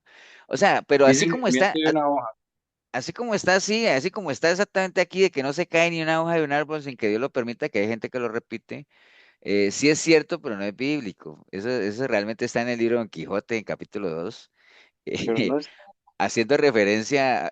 Sí hay algunos versículos, Gonzalo, que son parecidos, digámoslo así, pero no es exactamente así como dice eso de que no se cae un árbol de una hoja y todo ese asunto sin que Dios lo permita, ¿no? Exactamente así, con esas palabras, no está. Pero sí hace ilusión a la soberanía de Dios y pastor. a la voluntad de Dios, ¿no? Pastor, Ajá. aquí también hay un versículo muy importante que hay que tomarlo en cuenta, que sería Juan 5:39. Escudriñar las escrituras, sí, correcto. Sí, porque hay que escudriñar las escrituras. Bueno, ahora que Gonzalo menciona eso, como les decía, eso es lo que hace rico el tema de la palabra, es, la misma Biblia dice que hay que escudriñar las escrituras. ¿Por ¿Por qué? qué? porque hablan de él. Porque ahí Porque está en la ella verdad. está la vida eterna. Amén. Porque en ella está la vida eterna. ¿Y qué es la vida eterna? Conocer a Que lo conozcan Jesucristo. a él. Conocer a Dios. Y si yo conozco a Dios, Mm. ¿qué desarrollo en mí? Una Entendimiento. El relación, mismo sentir que una hay en él. relación. Sí, pero es una palabra la más corta que hay en la Biblia. Fe. Fe. Fe. La fe. Fe, ¿no? Que es el fruto del conocimiento. Y al final, el fin de la fe, ¿cuál es? La vida eterna, lo que están Ujú. hablando ahí. Entonces, todo eso va conectado, ¿no? Entonces, bueno, Dios nos ha creado en línea, ya metiéndonos de lleno a lo que es la voluntad de Dios. Dios nos ha creado con un propósito y no solamente nos ha creado con un propósito, sino que anhela que lo cumplamos, ¿no? Que, digamos, Él estableció el plan de salvación. Acuérdate que un plan es una serie de pasos que si uno los cumple alcanza un objetivo, ¿no? El plan de salvación, el objetivo es que nos salvemos, el plan de restauración es que nosotros podamos ser restaurados otra vez, entendiendo que la restauración es volver todo a su estado natural, ¿no? O sea, que nosotros volvamos a dar frutos dignos de arrepentimiento y que volvamos en amistad con el Señor y todo, o sea, que todo vuelva a ser en la medida de lo posible igual que como era antes, ¿no? Entonces, nosotros podemos concentrar la voluntad de Dios. ¿Se acuerdan que eso es algo que yo creo que hace parte ya de nuestros principios de la iglesia, que dice que porque todo es bueno y agradable delante de Dios nuestro Salvador, el cual quiere que todos los hombres sean salvos y vengan al conocimiento de la verdad? Entonces, la voluntad de Dios uno la puede encasillar o la puede meter en esos dos grandes pilares, ¿no? Primero que nos salvemos y que lo conozcamos, ¿no? Entendiendo que cuando dice que nos salvemos implica reconocerlo, arrepentirnos, el nuevo nacimiento, ¿no? Y que lo conozcamos implica ya buscarlo, conocerlo por medio de su palabra. En la medida en que lo conozcamos lo vamos a amar y en la medida en que lo amamos le vamos a servir, le vamos a adorar. Todo eso hace parte del conocer, que a la larga es, primero cuando dice que nadie se pierda, que por medio del nuevo nacimiento es que podamos tener la salvación, pero por el otro pilar, que lo conozcamos, es que nosotros podamos conservarla, mantenerla hasta el final, ¿no? Mateo 18:14 dice, así no es la voluntad de vuestro Padre que está en los cielos que se pierda uno de estos pequeños. Entonces la voluntad del Señor es que nadie se pierda. Juan 6:40, y esta es la voluntad del que me ha enviado, que todo aquel que vea al Hijo y cree en Él tenga vida eterna, que la gente pueda alcanzar la salvación. Primera de Tesalonicenses 4:3, pues la voluntad de Dios es vuestra santificación. Recuerde que la única manera de que nosotros podamos salvarnos es si llevamos una vida en santidad, ¿no? Y al final Mateo 21:31 que habla de los dos hijos y uno dice, ¿cuál de los dos hizo la voluntad del Padre? Y le está explicando a los fariseos, dice el primero, Jesús les dijo, de cierto os digo que los publicanos y las rameras van delante de vosotros al reino de Dios, porque vino a vosotros Juan en camino de justicia y no le creísteis, pero los publicanos y las rameras le creyeron. Y vosotros viendo esto no os arrepentisteis después para creerle, ¿no? Entonces, las cosas de Dios, le decía el Señor a los fariseos, no es si yo digo sí a las cosas de Dios, sino es que yo le crea realmente a su palabra y me arrepienta y lo reciba, ¿no? Que es lo que está hablando ahí de las rameras y los publicanos, ¿no? Entonces, aunque aún así, que nosotros sabemos que la voluntad de Dios es esa, pero de todas formas Dios no nos la impone, ¿no? O sea, no nos impone a nosotros esa relación personal con Él, ¿no? Nos da libertad, libre albedrío que se llama, de que nosotros decidamos si queremos o no queremos ese tipo de relación con Él, ¿no?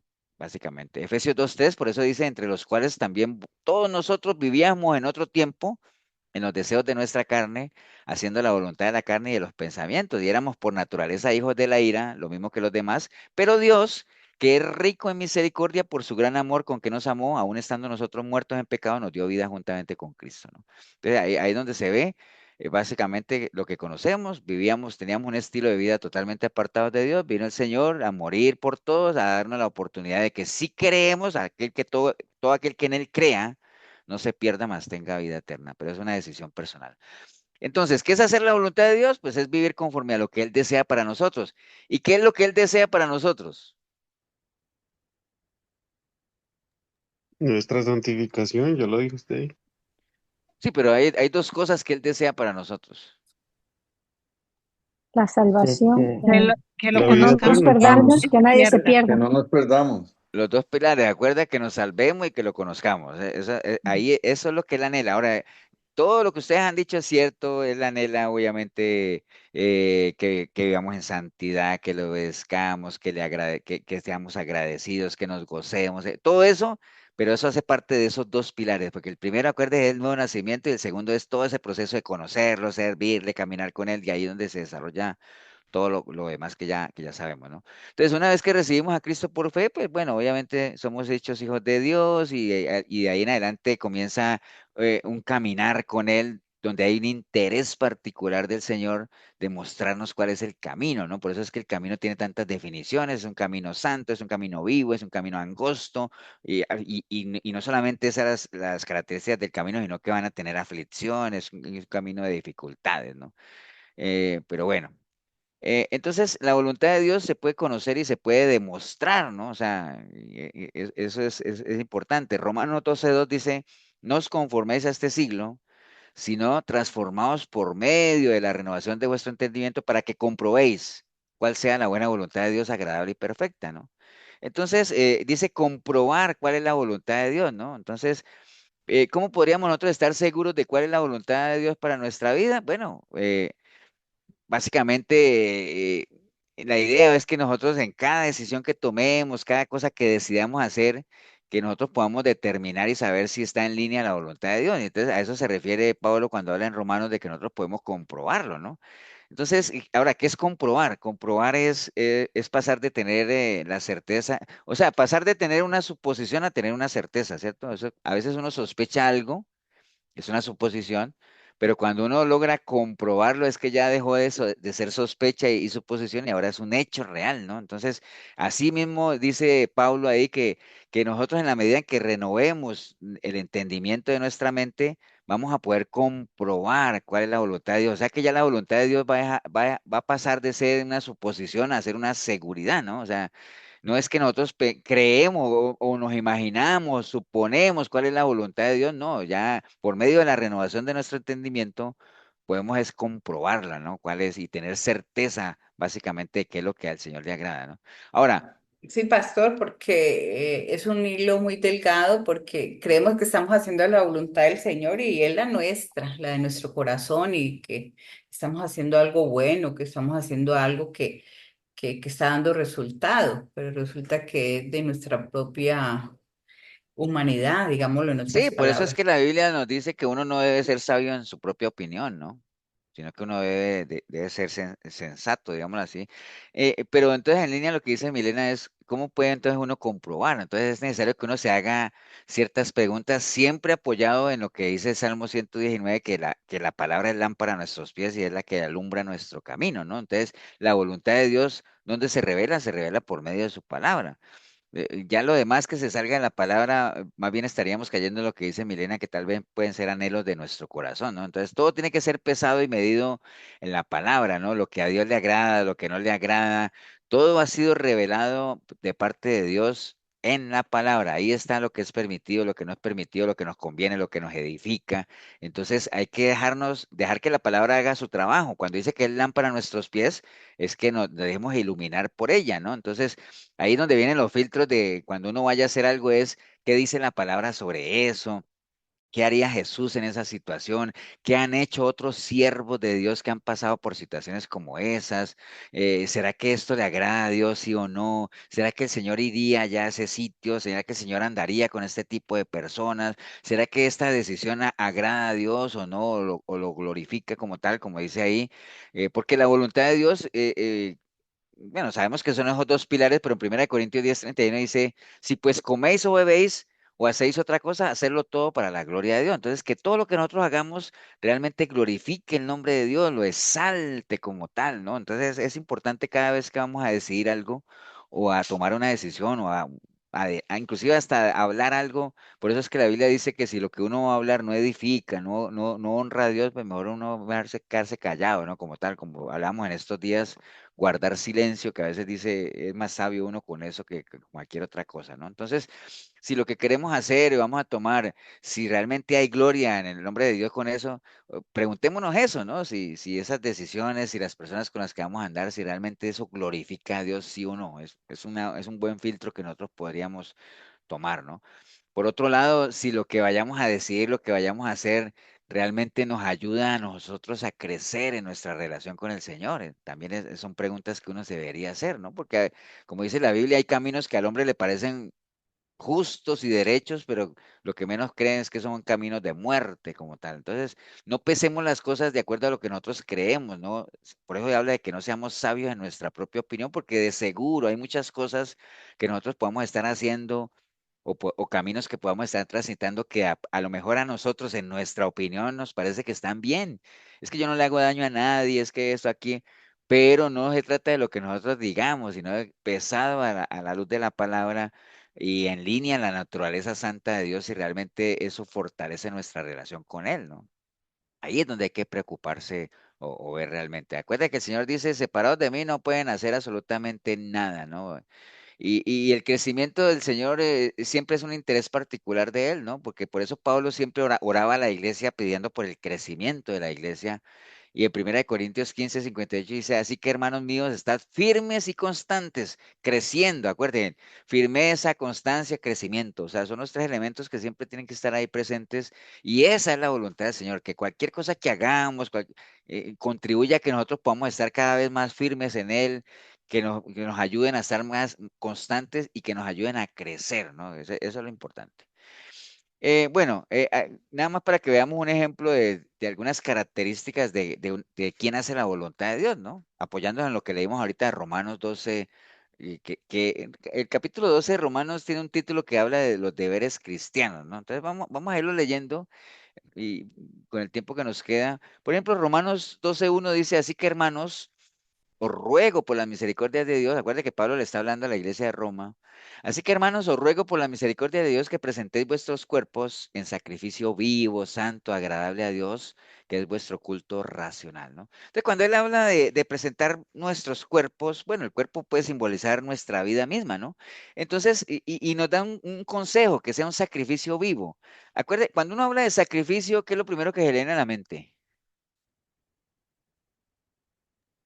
Que tiene que Muerte, matar algo. Hay que matar muerte. algo, ¿no? Matar, La muerte, ¿cierto que sí? Los, Pero entonces él está hablando ahí, no, no, ofrézcanse como un sacrificio, pero no, no, no, no, no, no, no quiero que nadie muera, o sea, nadie tiene por qué morir. Ofrézcanse como un sacrificio, ¿qué? Vivo, ¿no? Un sacrificio vivo, porque con nuestra vida, con nuestro testimonio, nuestro caminar, nuestro ejemplo, las cosas que tenemos que hacer, ¿no? Que sea una vida santa, agradable a Dios, pero que eso sea vuestro culto racional, es decir, que lo hagamos de una manera consciente, ¿no? O sea, inclusive cuando uno va a la misma iglesia, que uno lo haga conscientemente de para qué va, no como un robot ahí obligado o amenazado, que sea de una manera inteligente, ¿me entiendes? O sea, a eso es que se refiere y ese es el sacrificio vivo que tenemos que dar nosotros. O sea, no se trata de que queramos morir ni nada de eso, no, no.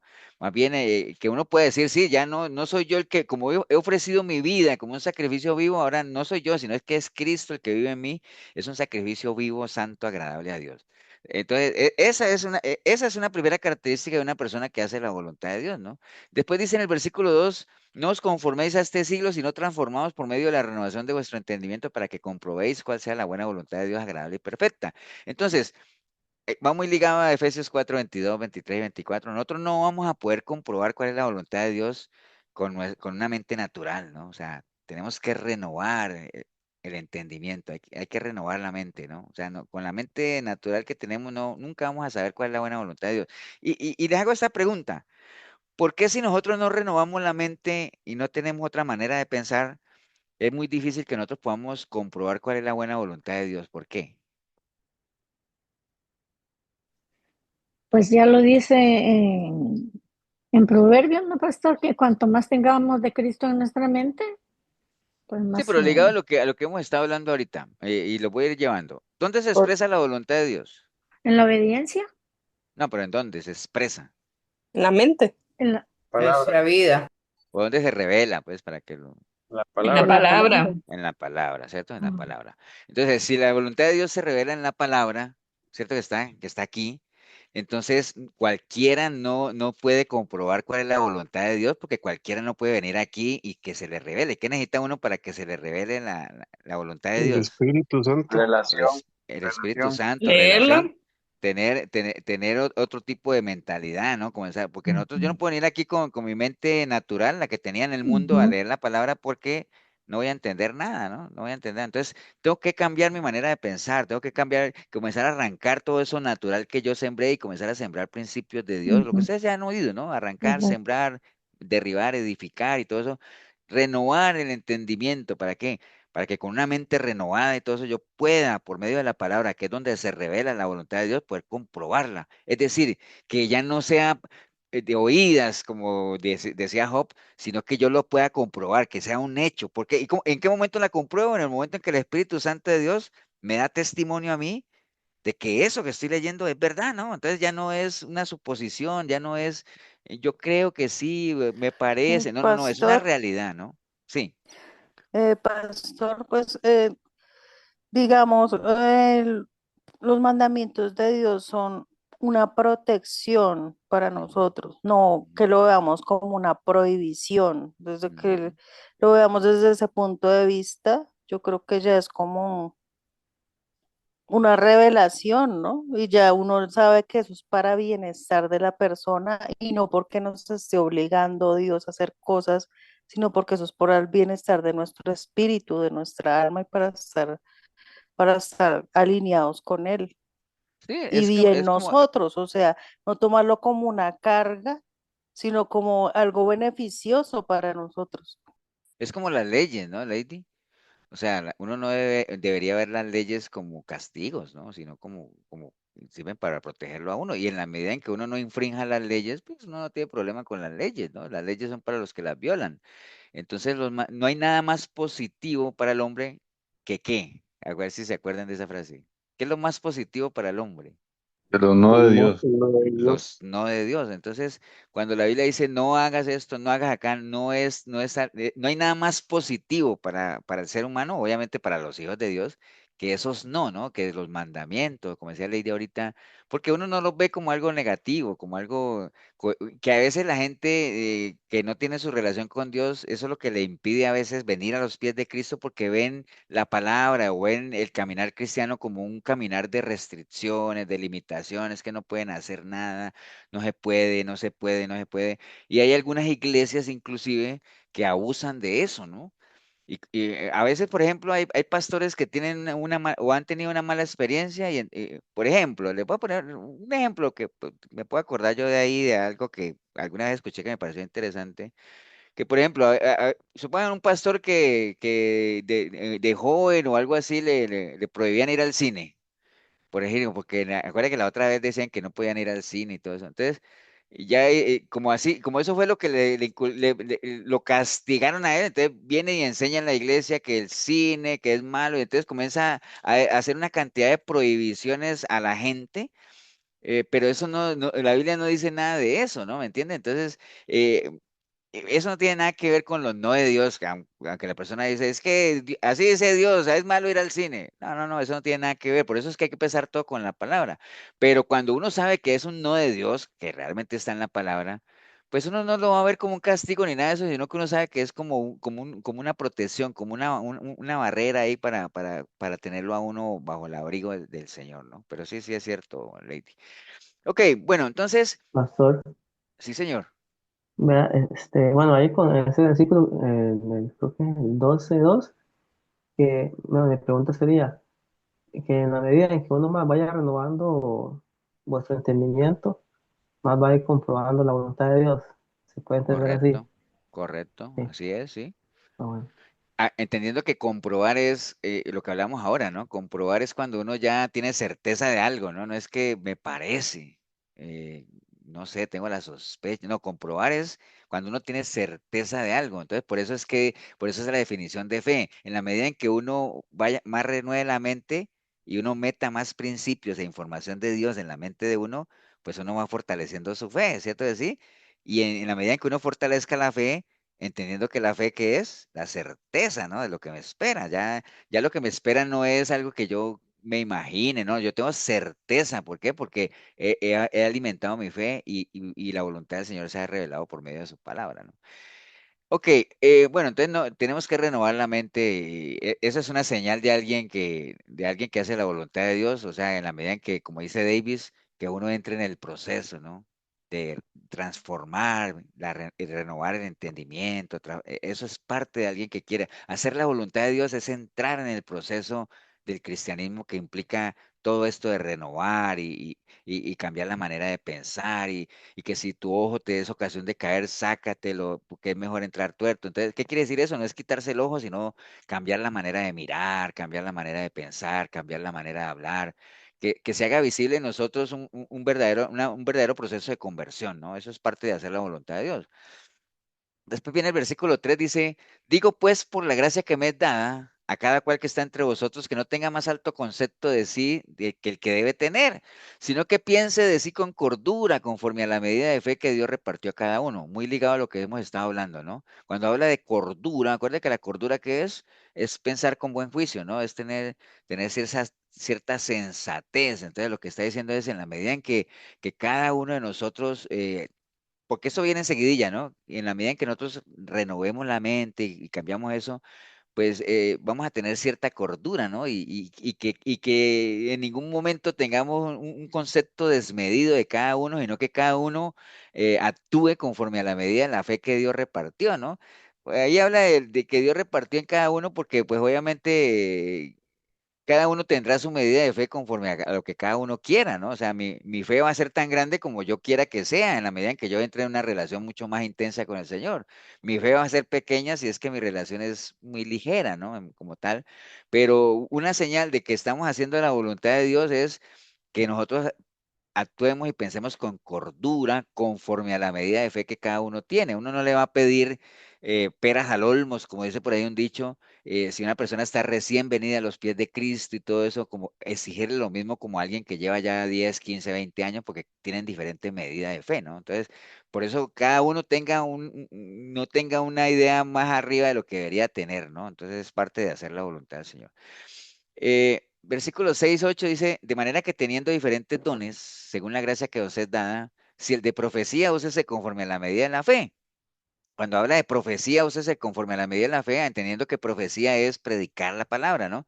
Cada uno predicará o cada uno hablará del Señor conforme a lo que sabe de Él, ¿no? Eso es lógico. Yo no voy a hablarles a ustedes aquí de algo que yo no sé. Ustedes, yo les hablo de lo que yo entiendo y yo conozco de acuerdo a la medida de mi fe, ¿no? Entonces, por eso dice, el que va a usar el don de profecía, pues de predicar la palabra, pues úselo conforme a lo que sabe, ¿no? De medida de la fe.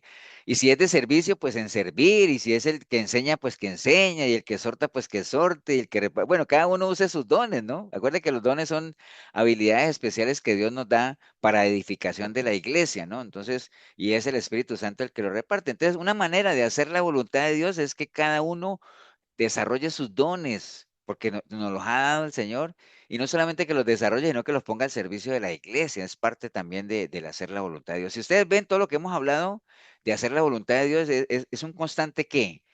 Vivir, ¿no? Es el día a día, es la vivencia, ¿no? Es algo puntual, ¿no? Es un estilo de vida. ¿Hasta cuándo? Hasta que nos vayamos con el Señor, Dios lo permite. Versículo 9 dice, el amor sea sin fingimiento, aborrecer lo malo, seguir lo bueno. Entonces habla de un amor sin fingimiento, el que nosotros podamos ser benignos, bondadosos, que es parte del espíritu, parte del fruto del espíritu, ¿no? Benignidad, bondad, todo eso, ¿no? Y que sea sin fingimiento, ¿no? Amor sincero, amor realmente de verdad, ¿no? Versículo 10 dice, amados los unos a los otros con amor fraternal, en cuanto a honra, prefiriéndolo los unos a los otros, que habla del amor fileo. Obviamente, acuérdate que el amor fileo, ¿cuál es? Es el amor fraternal, ¿no? Entre amigos.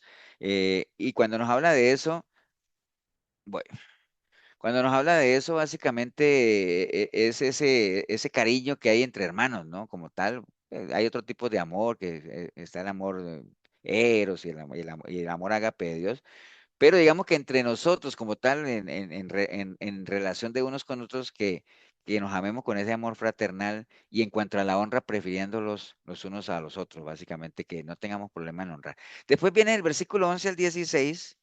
Déjeme ver a dónde quedé yo en Romanos 12.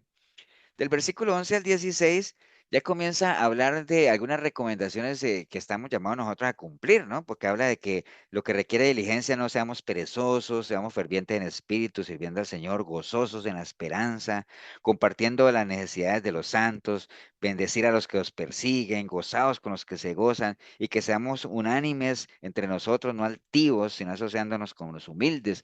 Entonces, algunas recomendaciones. Todo eso hace parte, por eso es que el capítulo se llama Deberes Cristianos, que es cosas que debemos hacer y que nos garantizaría, si las hacemos, obviamente que nosotros estamos haciendo la voluntad de Dios. Después dice en el versículo 17, eh, no paguéis a nadie mal por mal, si es posible, en cuanto dependa de vosotros, está en paz los unos a los otros. No os venguéis nosotros mismos, amados, sino dejar lugar a la ira de Dios. Así que si tu enemigo tuviera hambre, pues dale de comer, y si tuviera sed, pues dale de beber. Pues haciendo esto, ascuas de fuego amontonarás sobre su cabeza. No seas vencido de lo malo, sino que vence con el bien el mal. Entonces hay una serie de recomendaciones, básicamente, que nos llevan o que caracterizan a alguien que esté haciendo la voluntad de Dios, ¿no? Quería terminar con esto, a ver si nos alcanza el tiempo. Dice, ¿qué hacemos, no, con la voluntad de Dios? Porque ya después de lo que hemos hablado, cualquiera de nosotros podría llegar a la conclusión de que, wow, entonces qué importante es hacer la voluntad de Dios y primero que todo, qué importante es conocerla, ¿no? O sea, y ya sabemos que conociéndola la podemos hacer. Pero hay un ejemplo que pasó en Jeremías 42:1-3, donde a veces uno dice, pues lógico, qué importante es hacer la voluntad de Dios, pero no siempre es así, ¿no? Entonces vamos a ir rápidamente para no tomarnos tanto tiempo. En Jeremías 42:1-3 dice, vinieron todos los oficiales de la gente de la guerra y Johanán, hijo de Serea, Jenaías, Jesanías, hijo de Oasaías, y todo el pueblo desde el menor hasta el mayor, y dijeron al profeta Jeremías, acepta ahora nuestro ruego delante de ti, ruega por nosotros a Jehová tu Dios, por todo este resto, pues de muchos hemos quedado unos pocos, como nos ven tus ojos, para que Jehová nos enseñe el camino. Entonces, ¿qué pasa? Ese era un pueblo que, acuerden que ya habían sido devastados y todo eso, entonces habían quedado algunos ahí todavía y ellos no sabían qué hacer, ¿no? Entonces no sabían qué decisión tomar y le pidieron al profeta Jeremías que le consultara a Jehová, ¿no? Que consultara qué era lo que debían de hacer. Como quien dice, nosotros queremos saber cuál es la voluntad de Dios, o sea, estamos con incertidumbre que cualquiera podría estar en una situación como esa, ¿no? Quisiéramos saber cuál es. Entonces ellos pidieron consejo. Y dice, y ellos dijeron a Jeremías, Jehová sea entre nosotros testigo de la verdad y de la lealtad, que si nos hiciere conforme a todo aquello para lo cual Jehová tu Dios te enviara a nosotros, sea bueno o sea malo, a la voz de Jehová nuestro Dios, al cual te enviamos, obedeceremos, para que obedeciendo la voz de Jehová nuestro Dios nos vaya bien. Entonces, estamos claros, ¿no? Hasta ahí parecía todo bien. Y que Jeremías vaya y consulte a Jehová y que nos digan, no importa lo que nos diga, sea bueno, sea malo, nosotros vamos a hacer lo que nos diga porque sabemos que haciendo lo que Dios nos diga nos va a ir bien. Hasta ahí va bien, ¿no? Porque ¿cuál era la decisión que ellos tenían que tomar? Ellos decían, ¿qué hacemos? ¿Será que o nos vamos con los babilonios en cautiverio o huimos a Egipto para que el faraón nos proteja? O sea, ¿qué hacemos? Entonces no sabemos qué decidir porque como quien dice, cualquiera de las dos decisiones como que uno diría como que no tendría mucho dónde escoger, ¿no? Pero el caso es que por eso ellos mandaron a Jeremías como de una manera muy humilde diciendo, bueno, consulta con Dios y que Dios nos diga lo que tenemos que hacer. Después viene el Señor y les manda toda la respuesta a él, ¿no? Aconteció que al cabo de 10 días vino palabra de Jehová por medio de Jeremías, ¿no? Y entonces Jeremías llamó ahí a Johanán, a toda esa gente y les dijo, bueno, ustedes me mandaron a que le preguntara a Dios, yo le pregunté, ¿no? Y él lo que les manda a decir es que si os quedareis quietos en esta tierra, dice el Señor, os edificaré y no os destruiré, os plantaré y no os arrancaré, porque estoy arrepentido del mal que os he hecho. No temáis de la presencia del rey de Babilonia, del cual tenéis temor, no temáis de su presencia, ha dicho Jehová, porque con vosotros estoy yo para salvarlos y librarles. Bueno, el caso es que les dijo eso, y más si ustedes dijeran, les dijo, ¿no? El Señor les dijo, estén ahí quietitos, o sea, no tengan miedo, que yo estoy con ustedes. Pero si ustedes dijeran, no, nosotros no podemos quedarnos aquí y no obedecer en la voz de Jehová diciendo no, sino que entraremos en la tierra de Egipto, en la cual no veremos guerra, ni oiremos sonido de trompeta, ni padeceremos hambre, allá moraremos. Ahora, por eso oíd palabra de Jehová, remanente de Judá, así ha dicho Jehová de los ejércitos, Dios de Israel, si vosotros volviereis vuestros rostros para entrar a Egipto y entrares para morar ahí, sucederá que la espada que teméis os alcanzará allí en la tierra de Egipto y el hambre que tenéis temor allá en Egipto os perseguirá. Entonces, eso fue lo que les mandó a decir el Señor, ¿no? O sea, les dijo eso, ¿no? Estén ahí quietitos, tranquilos, no tengan miedo, que yo estoy con ustedes. Pero si deciden irse para allá, no crean que allá se van a salvar, ¿no? Allá les va a perseguir la espada, ¿no? Entonces, uno diría con semejante advertencia y todo eso, que ellos pidieron, ¿no? Que se les consultara a Dios. Pero ¿qué hizo el pueblo? Bueno, después en el siguiente capítulo, el caso es que aconteció que cuando Jeremías acabó de hablar a todo el pueblo, lo que Jehová le había dicho, entonces dijo Azarías, hijo de Osaías, y Johanán, hijo de Carea, y todos los varones soberbios dijeron a Jeremías, mentiras dices. No te ha enviado Jehová nuestro Dios para decir no vayáis a Egipto para morar ahí, sino que Baruch, hijo de Nerías, te incita contra nosotros para entregarnos en manos de los caldeos, para matarnos y hacernos transportar a Babilonia. No obedeció pues Johanán, hijo de Carea, y todos los oficiales de la gente de guerra y todo el pueblo la voz de Jehová para quedarse ahí, sino que tomó Johanán, hijo de Ta, y todos los oficiales de la gente de guerra, a todo el remanente de Judá que se había vuelto en todas las naciones donde había sido echado para morar en la tierra de Judá, hombres y mujeres y niños y las hijas del rey y toda persona que había dejado Nabuzaradán, capitán de la guardia de los Gedalías, hijo de, bueno, todo eso que está ahí, y entonces entraron en la tierra de Egipto porque no obedecieron la voz de Jehová y llegaron hasta Tafne. Entonces, ¿qué pasó? Ellos pidieron el consejo de Dios, la voluntad de Dios se les reveló, pero como no fue lo que ellos querían o desconfiaron, al final no hicieron caso y dijeron, hombre, eso es mentira. ¿Cuántas veces no ha pasado así, no? Alguien pide un consejo y uno le da un consejo a la luz de la palabra, pero como no es lo que la gente quiere escuchar, dice, no, hombre, eso nada que ver, ya yo no voy a hacer eso, ¿no? Entonces, al final, bueno, allá les fue mal, como siempre pasa cuando uno decide darle la espalda a Dios. Entonces, conocer la voluntad de Dios es importante. ¿Qué lecciones podemos tomar eso para nuestra vida? O sea, hay un interés particular de Dios de que nosotros conozcamos su voluntad.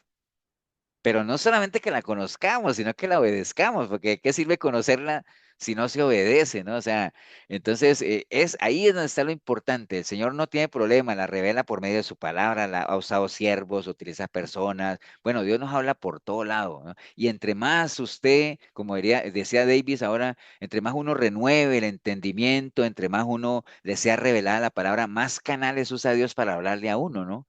Entonces, y uno siente, cuando usted tiene una relación cercana con Dios, usted siente que Dios le habla por todo lado y con tantas cosas, ¿no? O sea, uno dice, wow, ¿no? Entonces, por eso es importante esos tres pasos que alguna vez lo vimos en la iglesia. Uno debe tener la sinceridad de reconocer que tiene un problema, la humildad de pedir ayuda y la obediencia de obedecer a aquel que te quiere ayudar, ¿no? Porque hay gente que sí reconoce el problema, pide ayuda, pero no obedece cuando se les da un consejo, una solución como tal, ¿no? Entonces, si somos humildes, pues hay que ser obedientes también. Entonces, si conocemos la voluntad de Dios, pues que estemos dispuestos a obedecerla, ¿no? O sea, así como cuando se enyugan dos animales y van enyugados, entonces ellos tienen que caminar para el mismo lado, ¿no? Que así nosotros caminemos enyugados con el Señor. Por eso Él dice, que agarren mi yugo, que conmigo la carga es más ligera y aprendan de mí, ¿no? Que soy manso y humilde, ¿no? Entonces, ahí tenemos que asegurarnos, obviamente, de que estemos haciendo la voluntad del Señor. Para eso se requiere un cambio de mentalidad, lo que estamos hablando allá. No buscar lo que anhelamos, y no busquemos lo que realmente agrade al Señor y téngalo por seguro que el Señor, en la medida en que usted tenga una relación con Él, Él va a poner en nuestra mente, en nuestro corazón, sus anhelos, ¿no? Por eso dice la palabra, deleítate en el Señor, o sea, hagamos esa primera parte, deleitémonos en el Señor y entonces Él va a conceder las peticiones de nuestro corazón, ¿no? Si caminamos haciendo la voluntad de Dios, obviamente, y en una buena y estrecha relación con Él, nosotros vamos a saberlo, cada uno lo va a saber si realmente eso es voluntad de Dios o si son anhelos de nuestro corazón, ¿no? En conclusión, para cerrar, Dios tiene un gran plan para cada uno de nosotros, hay un propósito de vida para cada uno de nosotros, pero eso está condicionado a que nosotros sigamos de una manera eh, condicionada, digámoslo así. De parte de Dios es condicionado, de parte de nosotros no lo hagamos siempre pensando en obtener algo a cambio, aunque nosotros sabemos que las recompensas están aseguradas, sino que hagámoslo por convicción propiamente que es para nuestro bien, ¿no? O sea, entendiendo lo que el Señor decía ya, ¿quiénes van a entrar al reino de Dios? Solo los que hagan la voluntad del Padre, ¿no? Y Lucas 12:47 dice, aquel siervo que conociendo la voluntad de su Señor, no se preparó ni hizo conforme a su voluntad, dice que recibirá muchos azotes. Cuando habla de azote, no está hablando de con un azote ahí, no. Un azote es una calamidad, una adversidad y todo eso. O sea, usted quiere recibir azotes, no sino que usted, conociendo la voluntad de Dios, no haga nada y camine contrario a él. Ahora, ¿qué diferencia hay entre el que conoce y no conoce la voluntad de Dios? Pues que acuerde que el juicio viene primeramente por casa, ¿no? O sea, y al que más se le da, más se le pide. Y en la medida en que uno conozca la voluntad de Dios y aún así no se prepare ni la haga, pues o sea, va a ser peor porque el estado postrero va a ser peor. Mejor le hubiera sido, dice la palabra, no haber conocido, ¿no? Por ahí anda, mis queridos amigos y hermanos. No sé si alguien quiere aportar algo adicional o hacer algún comentario.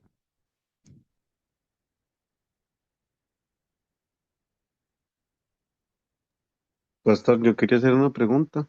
¿Sí, señor? Es que hay un versículo en Hebreos 12:9. Dice, por otra parte, tuvimos a nuestros padres terrenales que nos disciplinaban y los venerábamos. Porque no obedeceremos mucho mejor al Padre de los Espíritus y viviremos? Y después en el 10 dice, y en aquellos ciertamente por pocos días nos disciplinaban como a ellos les parecía, pero para lo que nos es provechoso, para que participemos de su santidad. Entonces, cuando dice ahí que participemos de su santidad, ¿usted me podía aclarar un poco eso? Es que Bueno, me parece que se está refiriendo como a la eternidad. Bueno, dice, por otra parte tuvimos a nuestros padres terrenales que nos disciplinaron y los veneramos. Hasta ahí está claro, ¿no? Sí, Está claro, ¿no? Dice, ¿por qué no obedeceremos mucho mejor al Padre de los Espíritus y viviremos?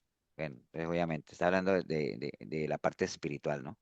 Y aquellos ciertamente por pocos días, y aquellos ciertamente por pocos días nos disciplinaban como a ellos les parecía. ¿De quién está hablando? de los padres terrenales, Exacto. Pero este, ¿de quién está hablando de hablando? Dios. Eso, de para lo Dios. que nos es provechoso, para que participemos de su santidad. Pues oye, pues bueno, ahí está claro, ¿no, Leo?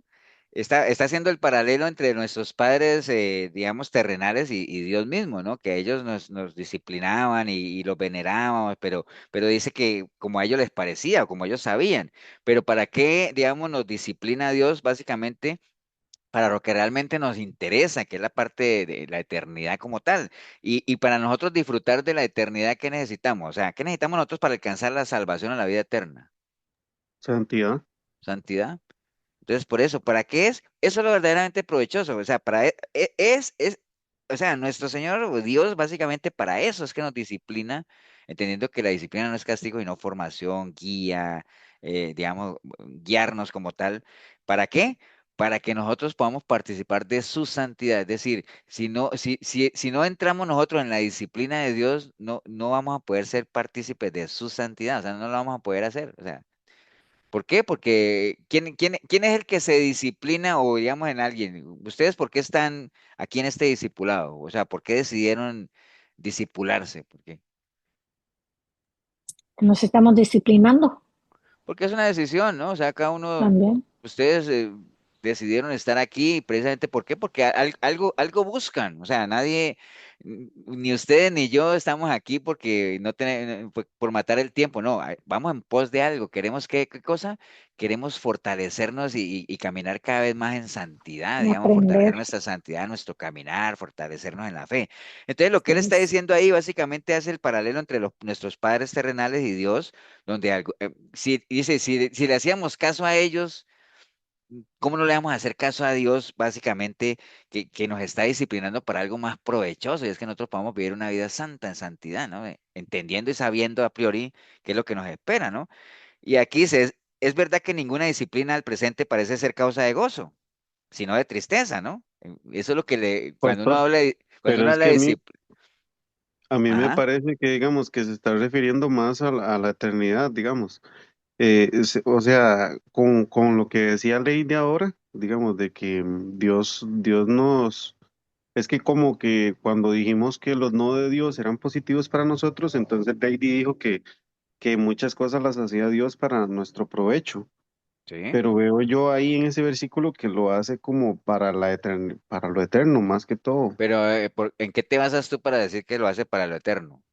En que participemos de su santidad y en lo que lo que es más provechoso que dice ahí. Pero, o sea, tú ahorita no estás participando de la santidad de Dios.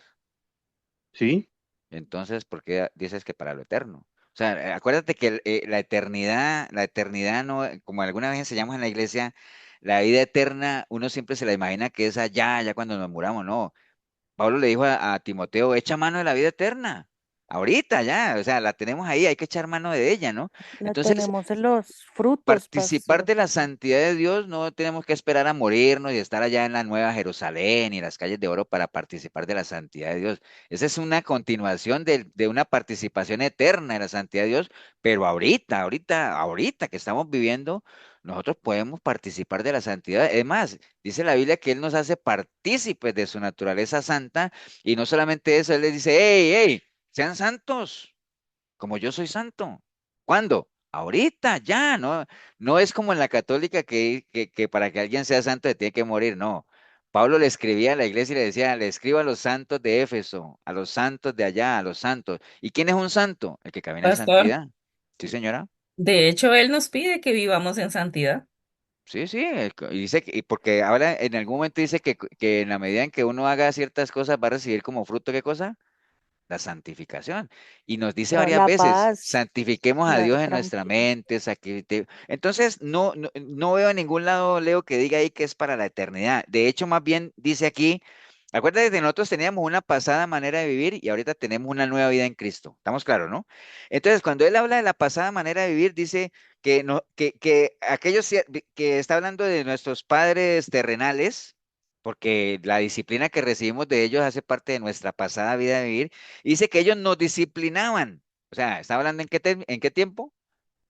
Pasado, ¿no? Nos disciplinaban como a ellos les parecía, pasado. Pero este, es decir, nuestro Padre Espiritual, para lo que nos es provechoso, nos es, no dice nos era o nos será, no, nos es provechoso, está hablando de un presente, ¿no?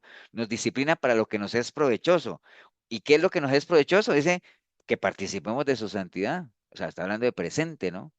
¿Entiendes? O sea, la santidad, hacer partícipe de la santidad de Dios no está destinado solamente para cuando nos muramos, sino que podemos ser participantes de su santidad ya, ahora, en el momento en que una persona decida caminar con el Señor, ¿no? ¿Estamos? Estamos. Pastor, eso se Más siente, bien, digamos que uno siente como más bien leo el versículo que sigue, sí puede ser que hable de la eternidad, porque dice, mira, es verdad que ninguna disciplina del presente, estamos hablando del presente, parece ser causa de gozo, sino de tristeza, ¿cierto? Ahorita uno cree que lo que uno haga ahorita, y habrá gente que crea que estar en los caminos del Señor puede ser un sacrificio, lo que sea, pero dice, bueno, está bien, ninguna disciplina le gusta a nadie, dice, pero después da fruto apacible de justicia a los que en ella han sido ejercitados. Entonces, inclusive lo podríamos pensar que lo que hagamos ahorita en el presente después va a dar fruto, ¿no? ¿Cuál puede ser, cuál fruto puede ser? Pues que nosotros podamos ya estar disfrutando de una santidad eterna con el Señor, ¿no? Podría ser, aunque no necesariamente pero, pueda aplicar pastor, para yo creo mañana. que son los frutos que uno ya siente estando con el Señor, la paz, el gozo, Todo eso hace como parte la de la santidad, ¿no? tranquilidad. Por Sí, eso todo. eso es como eso es un bienestar que es diferente cuando, digamos, uno estaba en el mundo y ahorita está con Dios. Eso es un beneficio que nosotros vivimos como cristianos, esa paz, esa tranquilidad, ese gozo en el Señor. Eso ya es Correcto. estar como en la Son eternidad, frutos, estar por eso como se en el llama mismo reino. frutos. Sí, Señor, frutos, pero Porque un entonces eso fruto, acuérdate que en lo natural un fruto es lo que uno cuando siembra algo es porque quiere buscar frutos, ¿no? Y el fruto es como la pero recompensa, ¿no? por eso ese es el beneficio de nosotros estar con Dios. O sea, es que no es como, yo no lo veo como un sacrificio, porque yo lo veo como un beneficio para No, mí, porque no, yo misma en este no momento es lo que estoy yo digo que, disfrutando. no es que yo digo que sea un sacrificio, pero lo que digo es que mucha gente, Lady, mucha gente se resiste a venir a los pies del Señor porque dicen que la vida Así cristiana sí. es una vida de prohibiciones y hay que sacrificar cosas y hay que sacrificar amistades y hay que sacrificar allá, entonces por eso se resisten a ver. Nosotros no, nosotros sabemos que, por eso es que dice la palabra, deleítate en las cosas de Dios. Entonces, ¿quién se va a poder deleitar en las cosas de Dios? Solamente alguien que ame las cosas de Dios, si no, no lo va a poder, no se va a poder deleitar. Y ponemos el ejemplo de este espacio siempre, o sea, duramos hoy casi 2 horas, ya vamos a completar 2 horas. Uno se deleita de estas cosas, ¿por qué? Porque pues uno ama las cosas y le interesa, ¿no? Pero usted invite a alguien que sea inconverso aquí, a los 5 minutos se sale, ¿me entiende? Entonces, pero bueno, para no usar del tiempo más de ustedes, vamos a orar, vamos a darle gracias a Dios. Lady, regálanos ahí una oración para irnos.